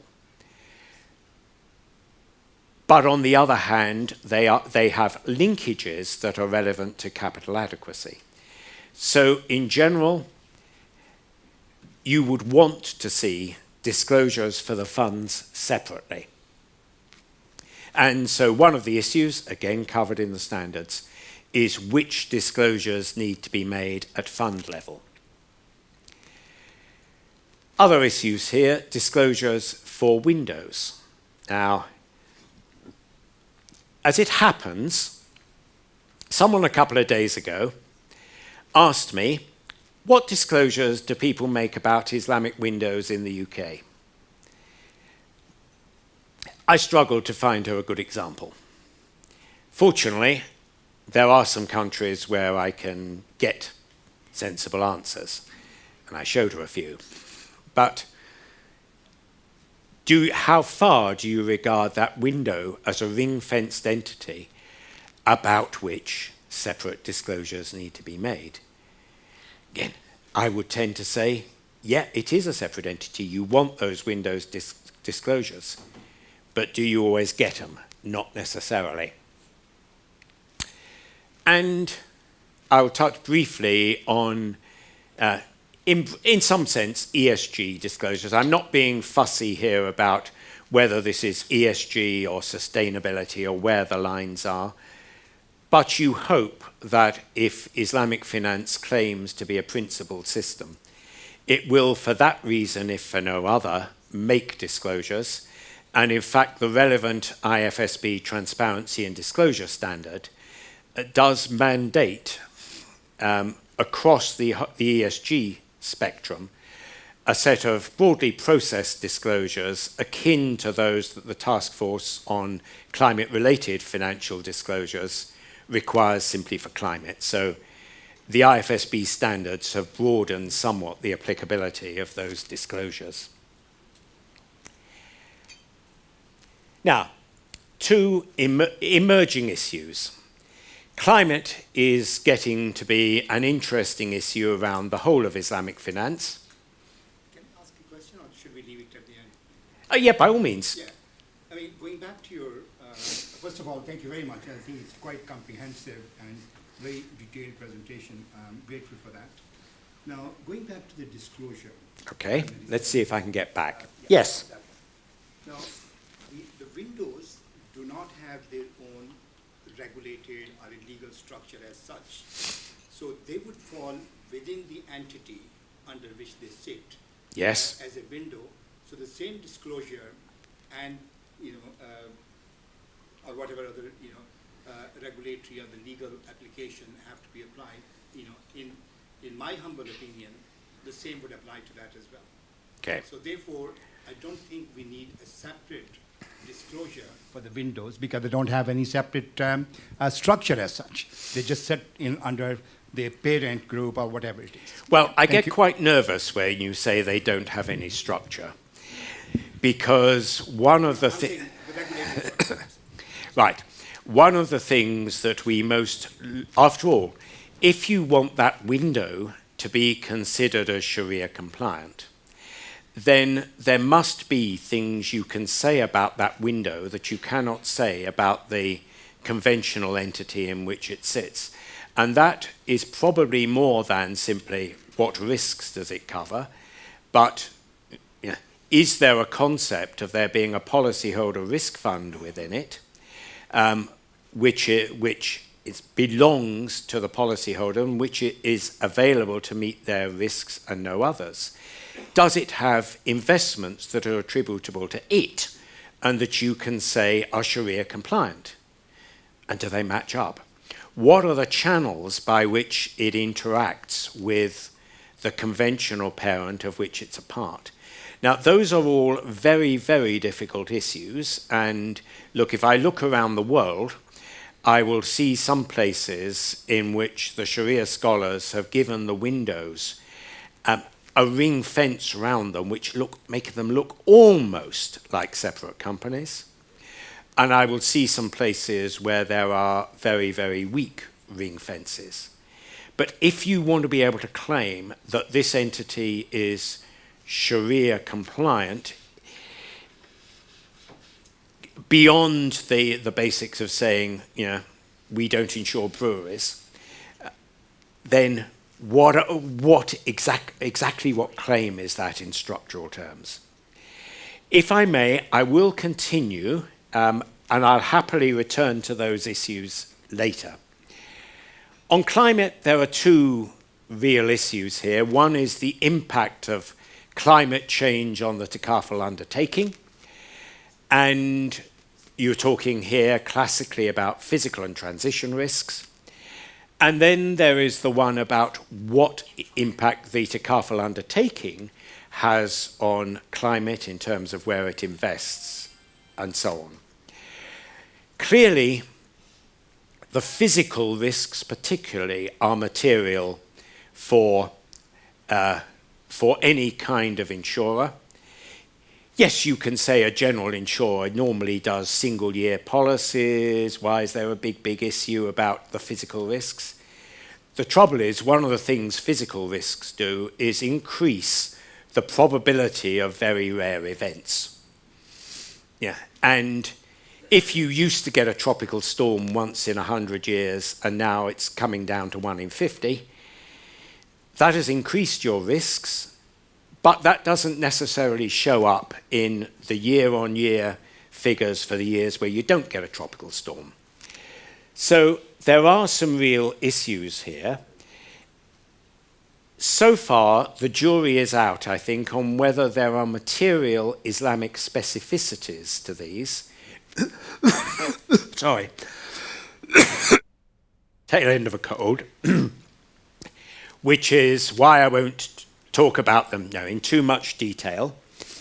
But the claim that Islamic finance makes to be a principled system means you would certainly expect Takaful undertakings to be thinking seriously about the second group. Oh, okay, thank you very much. The even more tricky issues are resolution and recovery. And anyone who has, thank you, dealt with insurance in any kind of difficulty knows it's a nightmare anyway. And insurance insolvencies are a real problem, mainly because of the timescales for the determination of liabilities. I kept saying, you've got the storm come through, it will actually take a while before you know how much the damage is going to cost. And if you've insured something like a liability class, you've insured some pharmaceutical supplier whose drugs may turn out to have unforeseen long-term effects, they can take a very long time. So insurance insolvency is tricky without even having Takaful there.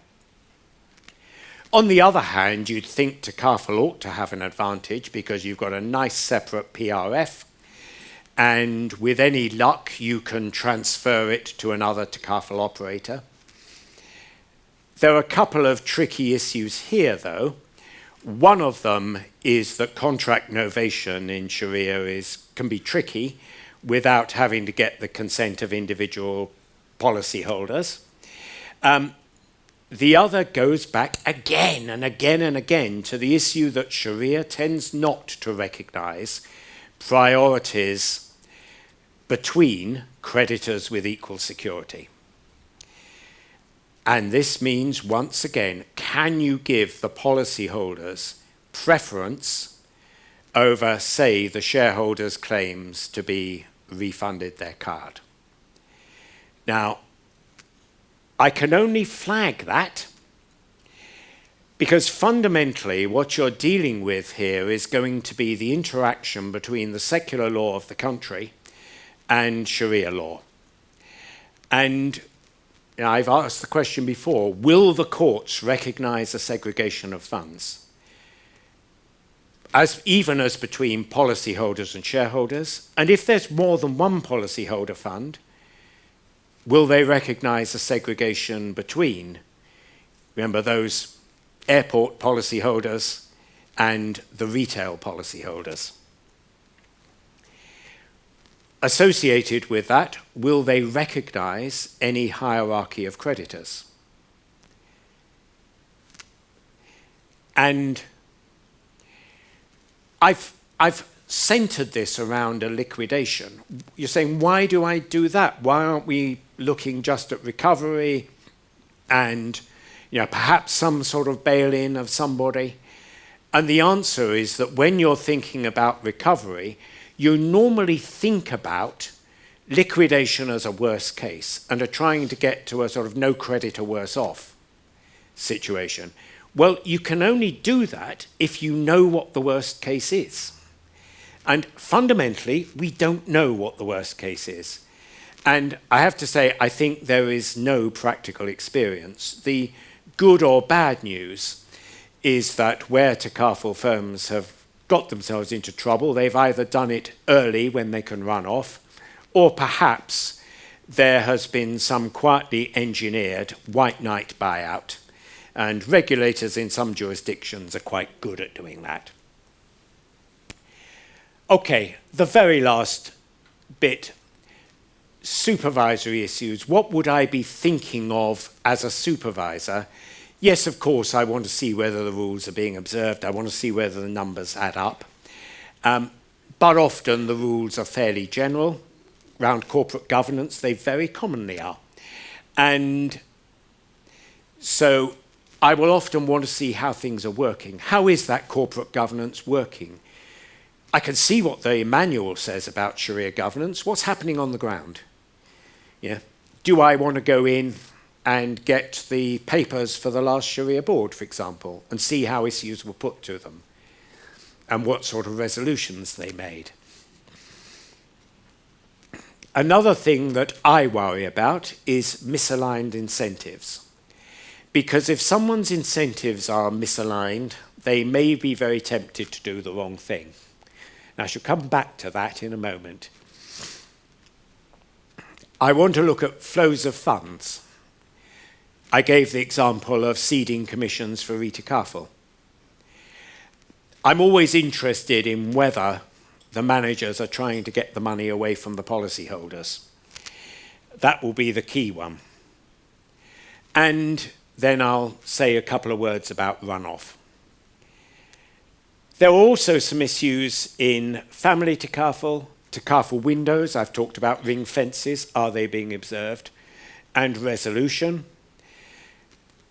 The what law will apply will be an issue for you even if you haven't made any rules about it. I will touch on some of those issues, but in the interest of time, not all. So, Sharia governance. How is the Sharia board operating? And I already touched on, do they go back to past rulings when circumstances change? Especially if they have invoked principles like Darura. Do they get full information? How do they communicate with the board? That's the sort of thing you might get by going in and, as I said, pulling a set of papers, maybe pulling a set of the board papers, seeing what they are seeing from the Sharia board. Misaligned incentives. The separation of funds is tricky. I already have a glass, thank you. Is tricky because where you have that separation, you know, the managers are paid by the shareholders. And one of the things that may happen is if shareholders' funds are not at risk from bad underwriting, then what incentive do they have to good underwriting? More to the point, they are getting, at least in the structure I showed, a wakala fee. That's a percentage of premiums. Arguably, their interest is to get the biggest volume of premiums they can. Anyone who's knocked around the insurance market knows that the usual way to get a high volume of premiums is to cut your price. You're the cheapest in the market. You get a lot of business very fast. It may be thoroughly unprofitable business, but you get it.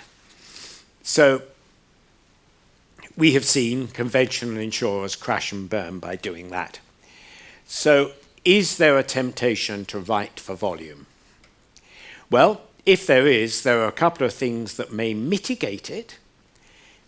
If you do get some kind of a success fee, well, that will help because you want the underwriting to be profitable, in surplus technically. If you are going to have to pay down some card, if you are underwriting badly, then that's another good reason. These things are interesting because they tie the shareholders' interests and the policyholders' interests more closely together, but they do it at a price, and that price is a departure from the purity of the Takaful model. They take you further from its being a mutual that is managed which may be where you want to be in the long term, and closer to a conventional insurer where fundamentally the shareholders' money is at risk from the underwriting. So this stuff is tricky. What I would want as a supervisor is to see what is actually happening on the ground. Are people behaving as though their incentive is to get as much premium through the door as possible? Or are they behaving in some different way? Flows of funds. Well, I've touched on Takaful insurance transactions before. There's a couple of other things. Yeah. Are there any loans between funds? Are assets being transferred between them? Yeah. And if Fund A, say the policyholders fund, sells an asset, holding in some sukuk perhaps, to the shareholders fund, does it do so at a fair price? So a number of questions there on valuation. And as I've already said, in the case of an Islamic window, I get very interested in the flows between the Islamic window and the conventional part of the company. I also get interested in shared costs. Yeah. Not only who is paying for which bit of the staff, but suppose that they have taken jointly some piece of reinsurance or even Takaful. Might be sensible. They've got some household policies written conventionally. They've got some written Islamically. There may be a Takaful operator that will give them a better price for putting the whole portfolio into reinsurance. But then, are the costs properly attributed between the two? So whenever I see a ring fence, I want to see what's crossing it and why. Runoff. Yeah. I once had the misfortune to have responsibility for a lot of insurance companies in runoff. You don't really want it, because in runoff there is always a temptation for shareholders to extract money. Fundamentally, they've got pretty little to gain from keeping money in there, and if they can find any excuse to get money out, some of them will. Not all. Some will operate with high principle, but some want to take the money and run. So there are a number of ways they can do that. Some of them are common to conventional. But will they have a temptation to extract any card that they've paid down? They may do. And the issue I've already flagged, under what conditions can policyholders be transferred to another operator? By the way, what you don't want to do is to transfer your policyholders into a ship that's even leakier than the one they're in already. So if they're being transferred, is it something in a way which improves their chances of getting their claims paid or worsens it?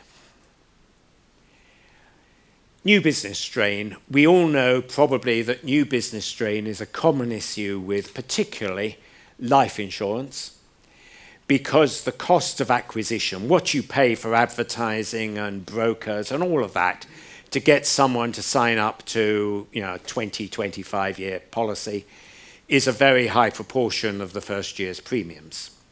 And if they stop paying you, either they withdraw formally or they just walk away from paying the premiums, you can be in a situation where you've shelled out a lot of money to get the business and it hasn't come in.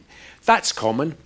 People usually find contractual ways with, say, their brokers to minimize the risks.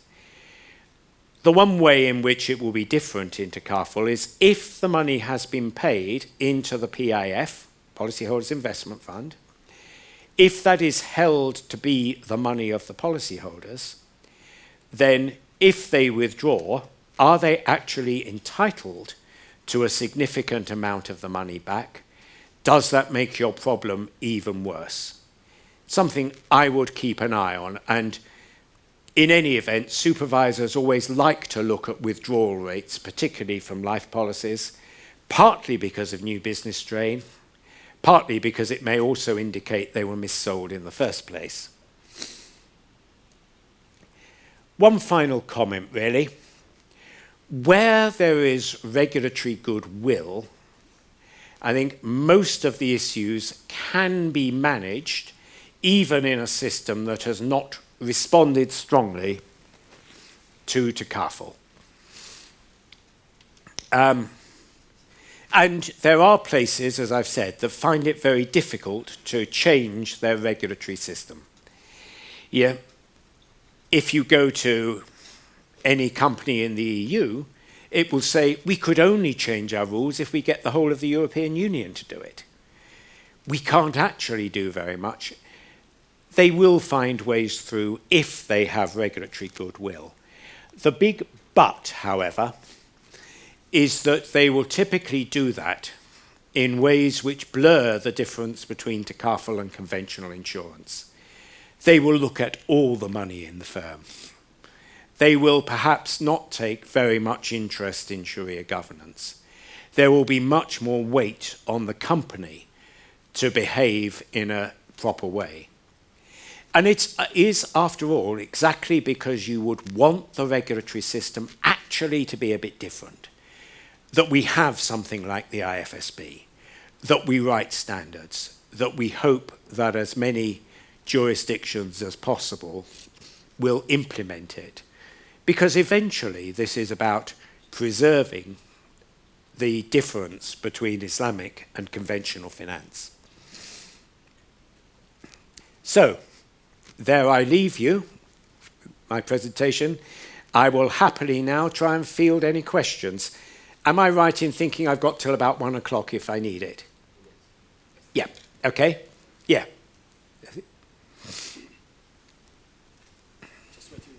Yep, so I can see there's a few questions coming from the other side as well. Yes, thanks, Peter, very much for this brilliant presentation. I got a question like, you know, Takaful industry has lots of challenges, hundreds of challenges. Yeah. But one of them, which is trust and confidence in the product. So if I am a customer and I read about Takaful, when I buy my Takaful policy, it says that you will get a surplus by the end of the financial year. So most companies, like probably in Malaysia, they do pay a surplus to the policyholder, but there are many companies, many Takaful firms. Let me be very clear: in the GCC, they don't give surplus to their customers. So, as a regulator here in the UK, and you know, we got here the very sophisticated regulation in the insurance sector, and very tough and very well monitored and watched. So if you are the decision maker for the regulator, how are you going to look at this perspective? Are you going to incorporate this as something that Takaful firm will do it mandatory? By the end of the financial year, they have to disclose, have they distributed some of the surplus to the policyholder or not? Or are you going to leave it like loose, like what's happened in some countries? And this is, I think, a major issue for the customer to build up trust for the Takaful to grow and to expand. I think I may have to duck and weave on this for a couple of reasons. If I were doing it in the UK, I would be doing it, of course, within a conventionally designed regulatory system. I would have the benefit of no rules to guide me. I would be operating within a capital adequacy system closely based on Solvency II, even though there are some fairly small modifications. If I was sitting in the PRA, the question I would be asking myself is this a distribution which impairs the capital adequacy? Now, I might have to take into account here whether the past pattern of distributions creates a policyholder expectation, but in that case, I might expect the expectation to be reflected in what is held in, as part of the capital adequacy test. So that will be if I'm sitting in the PRA. If I am sitting in the FCA, my issue is conduct, and my issue is, are the representations that are being made to the policyholder fair representations of what actually happens on the ground? And yes, I might be worried if representations are made about distributions that are not then carried through. So my interest would be different coming from those two directions, but doing it entirely within the context of a conventional regulatory system, which, for example, does not treat the policyholder's risk fund as separate from the shareholder's fund. To a certain extent, from a capital adequacy point of view, my interest in those circumstances would be what money is leaving the company. And, you know, it's left the same way if it's gone to the policyholders or if it's been paid in dividends to the shareholders. Now, I am not saying that that is the regulatory system I would want to be operating, but that is because I consider that those pools of money belong to different people, and that you want some capital adequacy in the PRF. However, you know, if you then say, how would I approach this in a different jurisdiction? I would then have to say, first, what is the regulatory regime in that jurisdiction as regards both conduct and solvency? And also, what are the positions of the companies in question? By the way, what is the regime also includes what are the understandings, for example, in terms of letters that regulators may have required from companies. I can't answer that in the abstract. Thank you. Yes. Thank you, Peter. Can I have the mic on? I think. No, I have a mic. All right, it's good. Thank you. I think, thank you, Peter, and it is really an important question, and actually that's really the main issue that's not only in the UK, globally, Takaful companies are facing. And as Peter rightly mentioned, depending on the regulatory regime, in most jurisdictions, they allow the Takaful operators to have a clear disclosure requirements, which the supervisors come from time to time to check, because we have a situation whereby the Takaful operators, when they are selling or they are looking for contributors to the policy, they make this kind of promises. But after then, the disclosure requirements are not being adhered to enhance the transparency that will build the trust. So this has been the issue. We have, the hybrid model of Mudaraba and Wakala is one of those. But you have more complicated models like the one that has Juala in it, whereby there is an incentive for the Takaful operator to benefit from the surplus distribution by default. So in such kind of situation whereby the surplus distribution is not only going to the policyholders, but as well the Takaful operators has some benefit in it, they do try as much as they can to ensure that the investment fund as well as the risk fund, when aggregated, has some surplus for distribution. So, but I think what the regulator will always request the Takaful operators to do is to ensure that at the point of a contract, there is a clear transparency between the policy holders as well as the Takaful operators as a shareholders. So that line, no regulator will compromise that.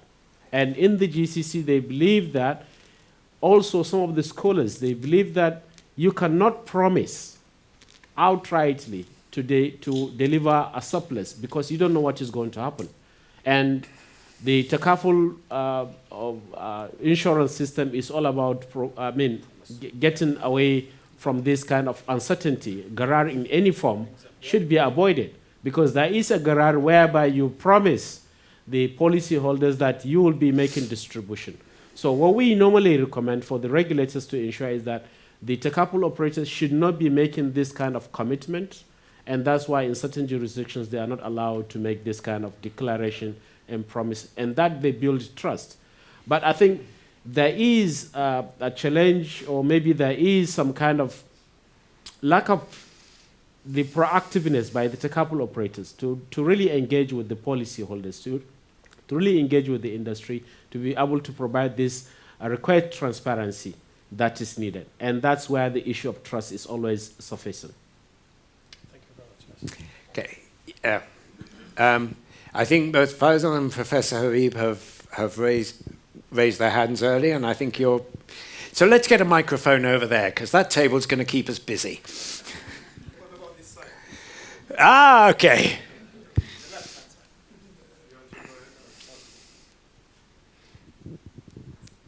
Thanks very much, Peter, for the very insightful presentation. I think I learned a lot. I'm Shafiq Jakura, from a Sharia scholar from South Africa.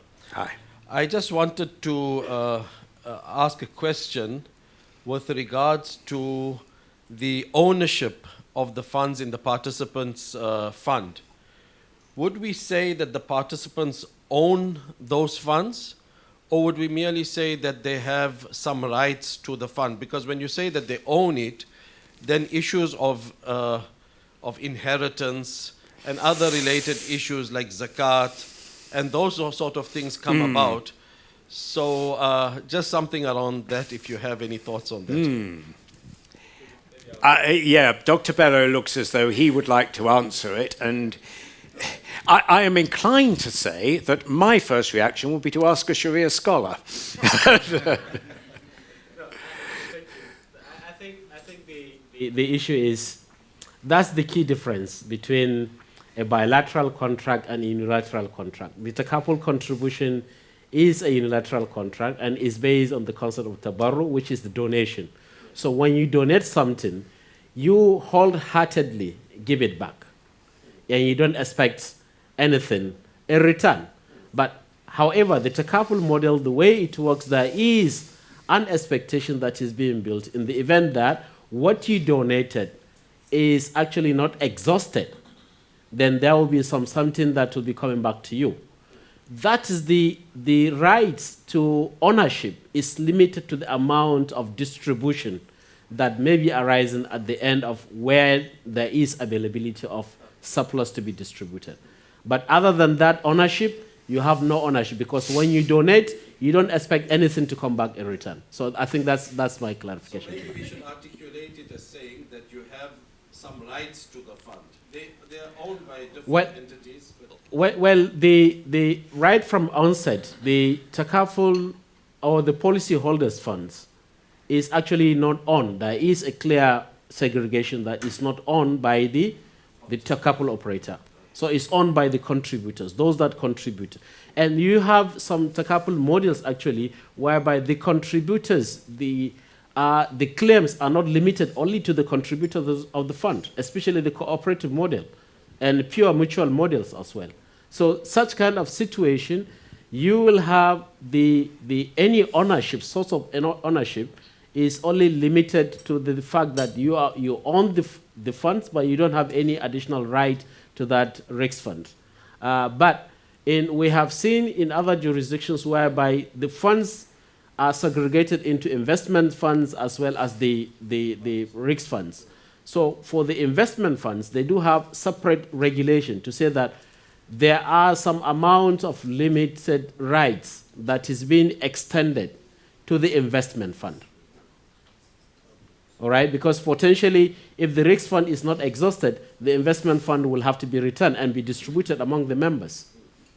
But where you have a Waqaf model of Takaful, then you don't expect anything in return.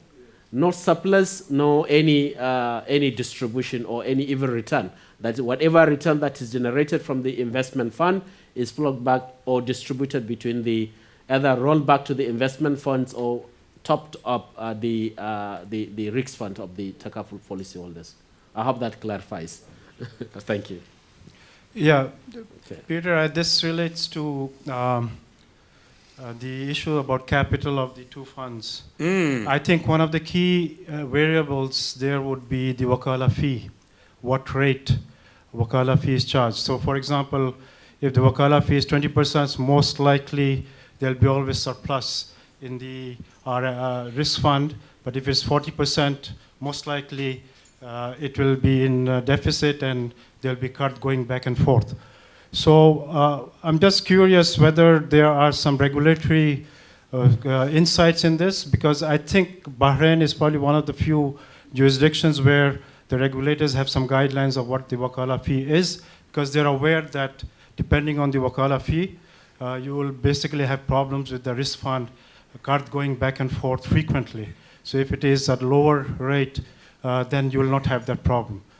So, I mean, I think there should be a regulatory perspective on this to have stability in the risk fund, and also, of course, because there will be a tendency for the shareholders to have a very high wakala fee and then just give card so that they can extract the surplus from the premiums. Yeah. I mean, thank you, Prof. Habib. I think that what we do in our standards, we allow flexibility because we adopt principle-based approach in developing the standard. We allow the respective jurisdictions to be able to guide based on the size of the market, the maturity of the market, and to come with some certain criteria with a threshold to the maximum amount that the Takaful operators should charge as a wakala fee. And that also has to do with the level of the management or operation of where we have. There is a Takaful activities that is involved, there is investment that is involved, there is claim management that is involved. Then in that case, it's left for the jurisdictions to be able to determine how much they charge. But I think generally the regulators were very, very responsive to what's the market fee for their benchmark, usually with maybe funds management fees for those that are doing in the capital market. If they are managing for investments, what's the rates normally that they charge for that? And then they come up with some guidelines to that. So there is no single answer as for the IFSB prudential standards. What we recommended is for the regulators to determine based on the jurisdictions, because some jurisdictions whereby the market is just emerging, putting high rates or allowing such kind of high exorbitant charges as wakala fee, and that will be an issue. So in addition to that, also some jurisdictions, they don't even have the wakala model. They normally have different other models. They can have musharaka model or mudaraba model or modified mudaraba models. They have various models for that.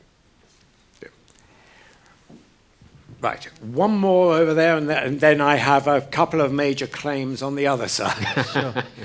And at least one at the back. Yeah, thanks, Peter. You guys have got a global perspective on Takaful in terms of seeing good practice, bad practice, where the markets are thriving.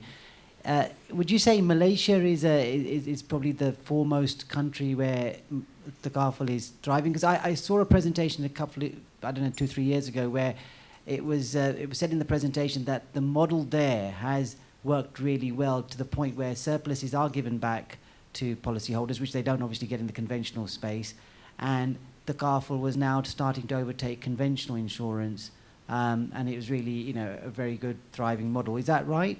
Or is there any other good examples around the world where Takaful is really thriving well? I think this is a fine occasion for ducking and weaving.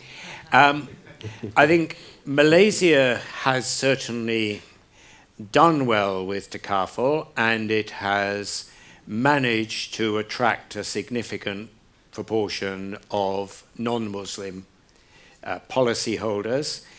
It has done so in a market that, by comparison with some of the others, has a fairly good insurance penetration, and which also, as I said very near the beginning, has a tradition of saving for the future through insurance, so that the life or family business is stronger in Malaysia than elsewhere. It has also promoted it in other ways. For example, it has been easier for a foreign insurer to establish in Malaysia by setting up a Takaful company than a conventional one, easier to get a license. So there's a number of reasons why they have got there. But yes, in terms of penetration of the market, they have done pretty well. Now, what I could not do, however, is give you a global comparison and attach reasons to that. Dr. Bello might be able to. I know I will not be able to do that, but what I can share is that, not that I will not be able to do that, but I'm not mandated to disclose perhaps a comparative results of performance. But I think it's as a result of many factors. I think robust regulatory framework play a greater role, greater commitment by the Takaful operators to reach out and have more public sensitization programs and consumer education. This is very, very important.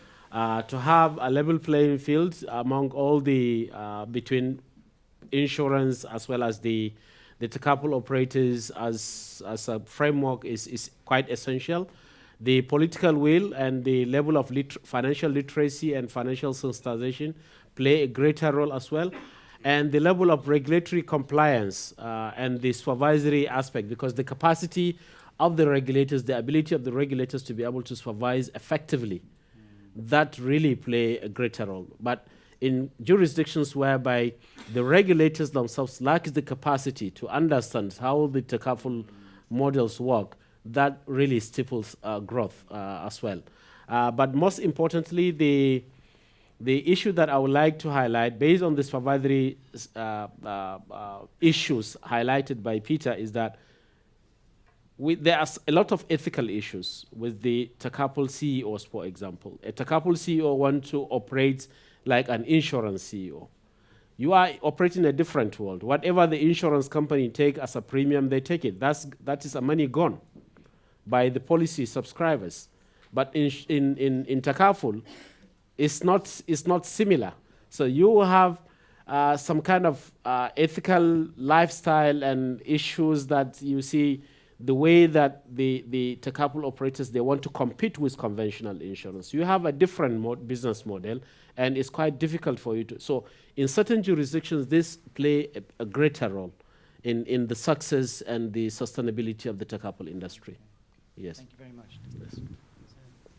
Okay, now, sorry, I take the point because a couple of gentlemen over here who've been waving at me for quite a while. Probably at the front and then over the back. Peter, thank you very much for the very, exciting, presentation. My name is Jani Ibrahim. I'm from NASIMA, which is the National Chamber of Commerce in Nigeria. My own question is going to call on your experience, and perhaps maybe Dr. Bello may also want to jump in later. And that is to say that coming out of our own territory, Nigeria, and maybe most of sub-Saharan Africa, we already have problems with conventional insurance. We have major, major problems with conventional insurance. And now my question is, how do you see the introduction of Takaful in these territories, so that it could be sustainable, and it could also be, acceptable. So that's why I'm saying that I'm calling on your experience, from all the territories and all the, the issues you've handled, to see if you could advise on this, please. Thank you. I'm not sure I can say very much. What do you see as the major issues with conventional insurance? Well, essentially most, in fact, governments have always tried to make them compulsory, for people to even adopt the minimum, which is like maybe the car insurance, for instance, is compulsory. I mean, you could be arrested if you don't have the minimum basic car insurance. We've been working on even health insurance, and that has been, in the last 6 years, it's been a very Herculean, exercise, to get people to subscribe, to even health insurance. So that's why I'm saying that maybe from your own experiences over time, you could help. And that's why I said that maybe Dr. Bello can also jump in on this. Thank you. So I think maybe perhaps from our own assessment, because we have 4 regulators from Nigeria that are members of the IFSB: the Central Bank, the NICOM, the NDIC, as well as the Securities and Exchange Commission. That is, the insurance regulator is also member of the IFSB. What we have just discovered, I don't know, I think it's more of public education, market education, to drive the market penetration, because we thought our own understanding is that a Nur Takaful that is registered in Nigeria and that operated actually is the first in the region, in the entire West Africa region, to declare a surplus of 200 million, which they did just about 2 months ago. So I think the declaration of distribution of 200 million surplus by a Takaful company that is just 5 years old is something that is very remarkable. And we believe the market can be driven through a constant engagement, market education, transparency by the operator, as well as the support by the regulator. So I foresee maybe when you are talking about the wider coverage, then you have to start thinking of leveraging on the insurtech and digitalization to be able to have a wider separate and coverage. That's what I can say for now. I'm afraid the organizers have started waving at me. Do I have time for one more? Okay. I'm afraid it's going to be this gentleman here. Okay, I'm aware of the time. Just very quick question. In every Takaful company, as in every Islamic financial institution, there is a Sharia board. My question is very simple. The Sharia board is usually paid for by the company itself. Don't you think there is a conflict of interest? And is there any solution? So it's like the FCA or the PRA is being paid by Barclays Bank and Lloyds Bank. So that's where the situation is. Thank you. Okay. Interesting. Of course, to some extent, you are relying on the integrity of the scholars. To some extent, you rely on the credibility of the scholars. And, of course, the extent to which credibility impacts will depend, to some extent, what market you're in. Some places and some people are in a better position to say these are a credible set of scholars. This does, however, play into the debate in part about whether you need a national Sharia board. And look, I've been around places where somebody from a Takaful operator has said, well, my Sharia board won't let me do X, but the company down the road offers this policy all the time, and how do they get that past their Sharia board? And of course, it may just be that you're dealing with something that is on the edge, and that scholars of high integrity can get to different conclusions in different places. Could be the management's fault, they're presenting the question differently. But if you see this sort of divergence in practice going on, especially in a retail market, it may be one of the things that motivates the regulator to say, look, we're going to need to have a more standard practice. And this is the point where you begin to think about a national Sharia board. If you can, if your constitution allows you, and as I said, if you think you've got a real issue, one of the dangers in all of this is that you build a huge structure which makes it quite difficult for anybody to operate. And when I look around the world, I see some places in which Islamic finance is very well established, where issues of competition like this are serious. I also see some places that are just trying to get it off the ground, and they are thinking whether we can manage to get a Takaful company operating in this country. And perhaps a country without a strong tradition of Sharia scholarship anyway, Muslim minority perhaps. So I don't want to say everybody must have a. You build the infrastructure for Islamic finance gradually. Yeah.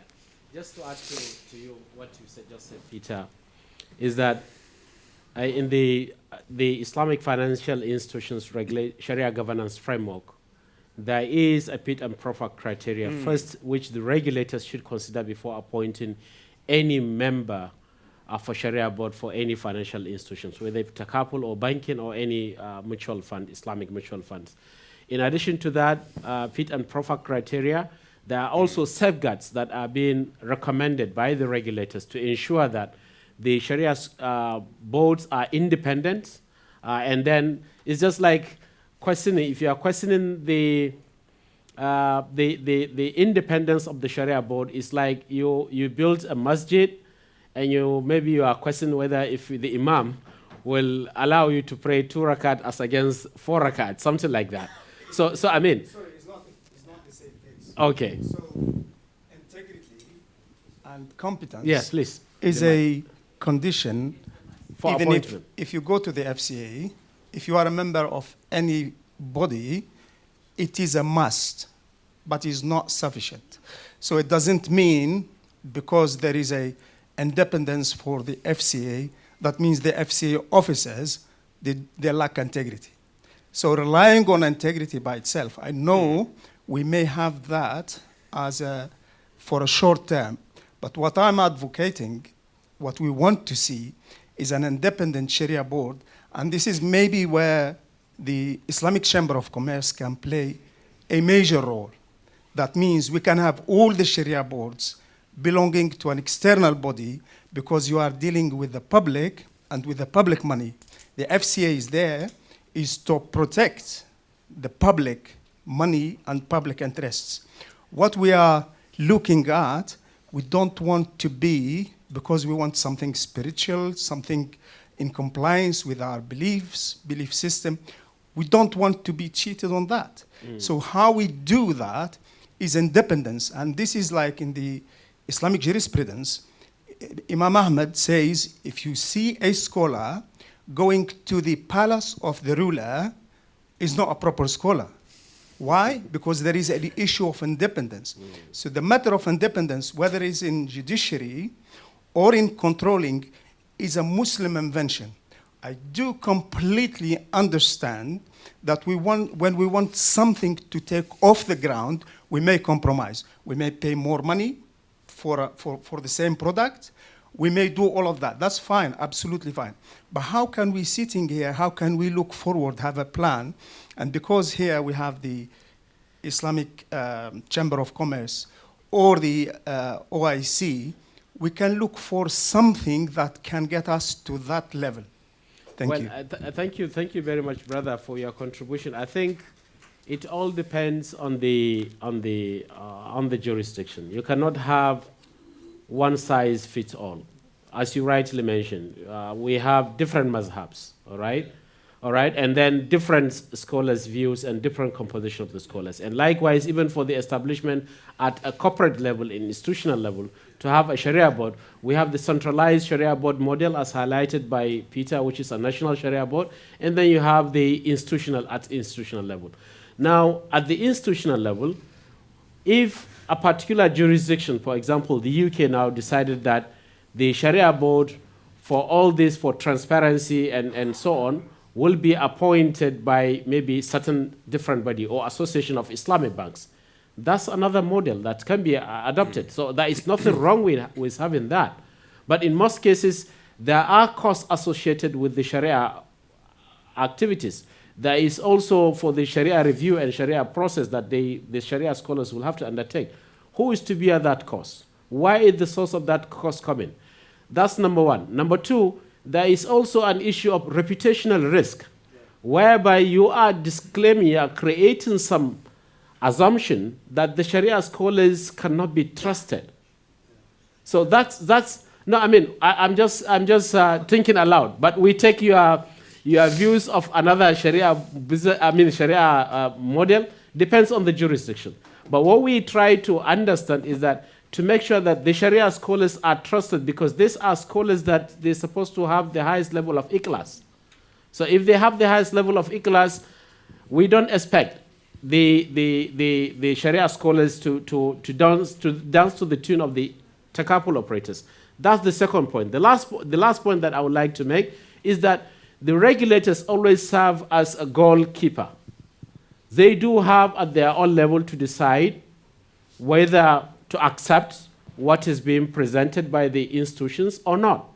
In most cases where, especially where they have the centralized Sharia board or the national Sharia board, they are the one to make a final decision, and they have no attachment with the Sharia board at the institution or the financial institutions. So I think this is something that we may need to have a global perspective of it, and then to understand there is going to be an implication for whatever model that we do, but is an acceptable model where the association of maybe Islamic banks or maybe a different independent body that is coming up to set up the Sharia board that can be used by the financial institutions. So, I mean, it's all something, but the UK should have to have a discussion, a dialogue to come up with your own solution within the UK. And we can always be very happy to provide support where necessary. And Ibrahim is looking as though any further discussion will be drowned by the sound of rumbling stomachs. Is that right? Yeah, and actually I hate to stand between them and lunch, so I'm just going to make myself very quick here. Thank you very much. I'm afraid we came to the end of this workshop together. I would like to thank every one of you for making the time to be here. And my particular thanks to IFSB as an organization, to Dr. Bello, to Mr. Peter, and all the team behind this great work to make this day that special as it is. As a part of our thanks, I just would like to invite the Secretary General of AlBaraka Forum for Islamic Economy, Sheikh Yusuf, to give them certificates. And our first speaker is Mr. Faisal Karbani.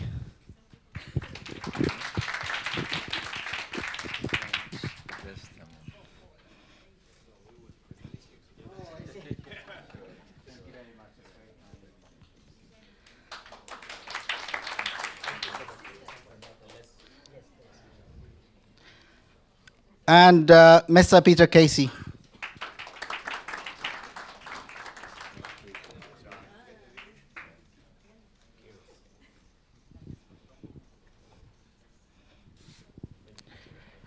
And I hope that you didn't miss the chance to scan the QR code to be able to download the material.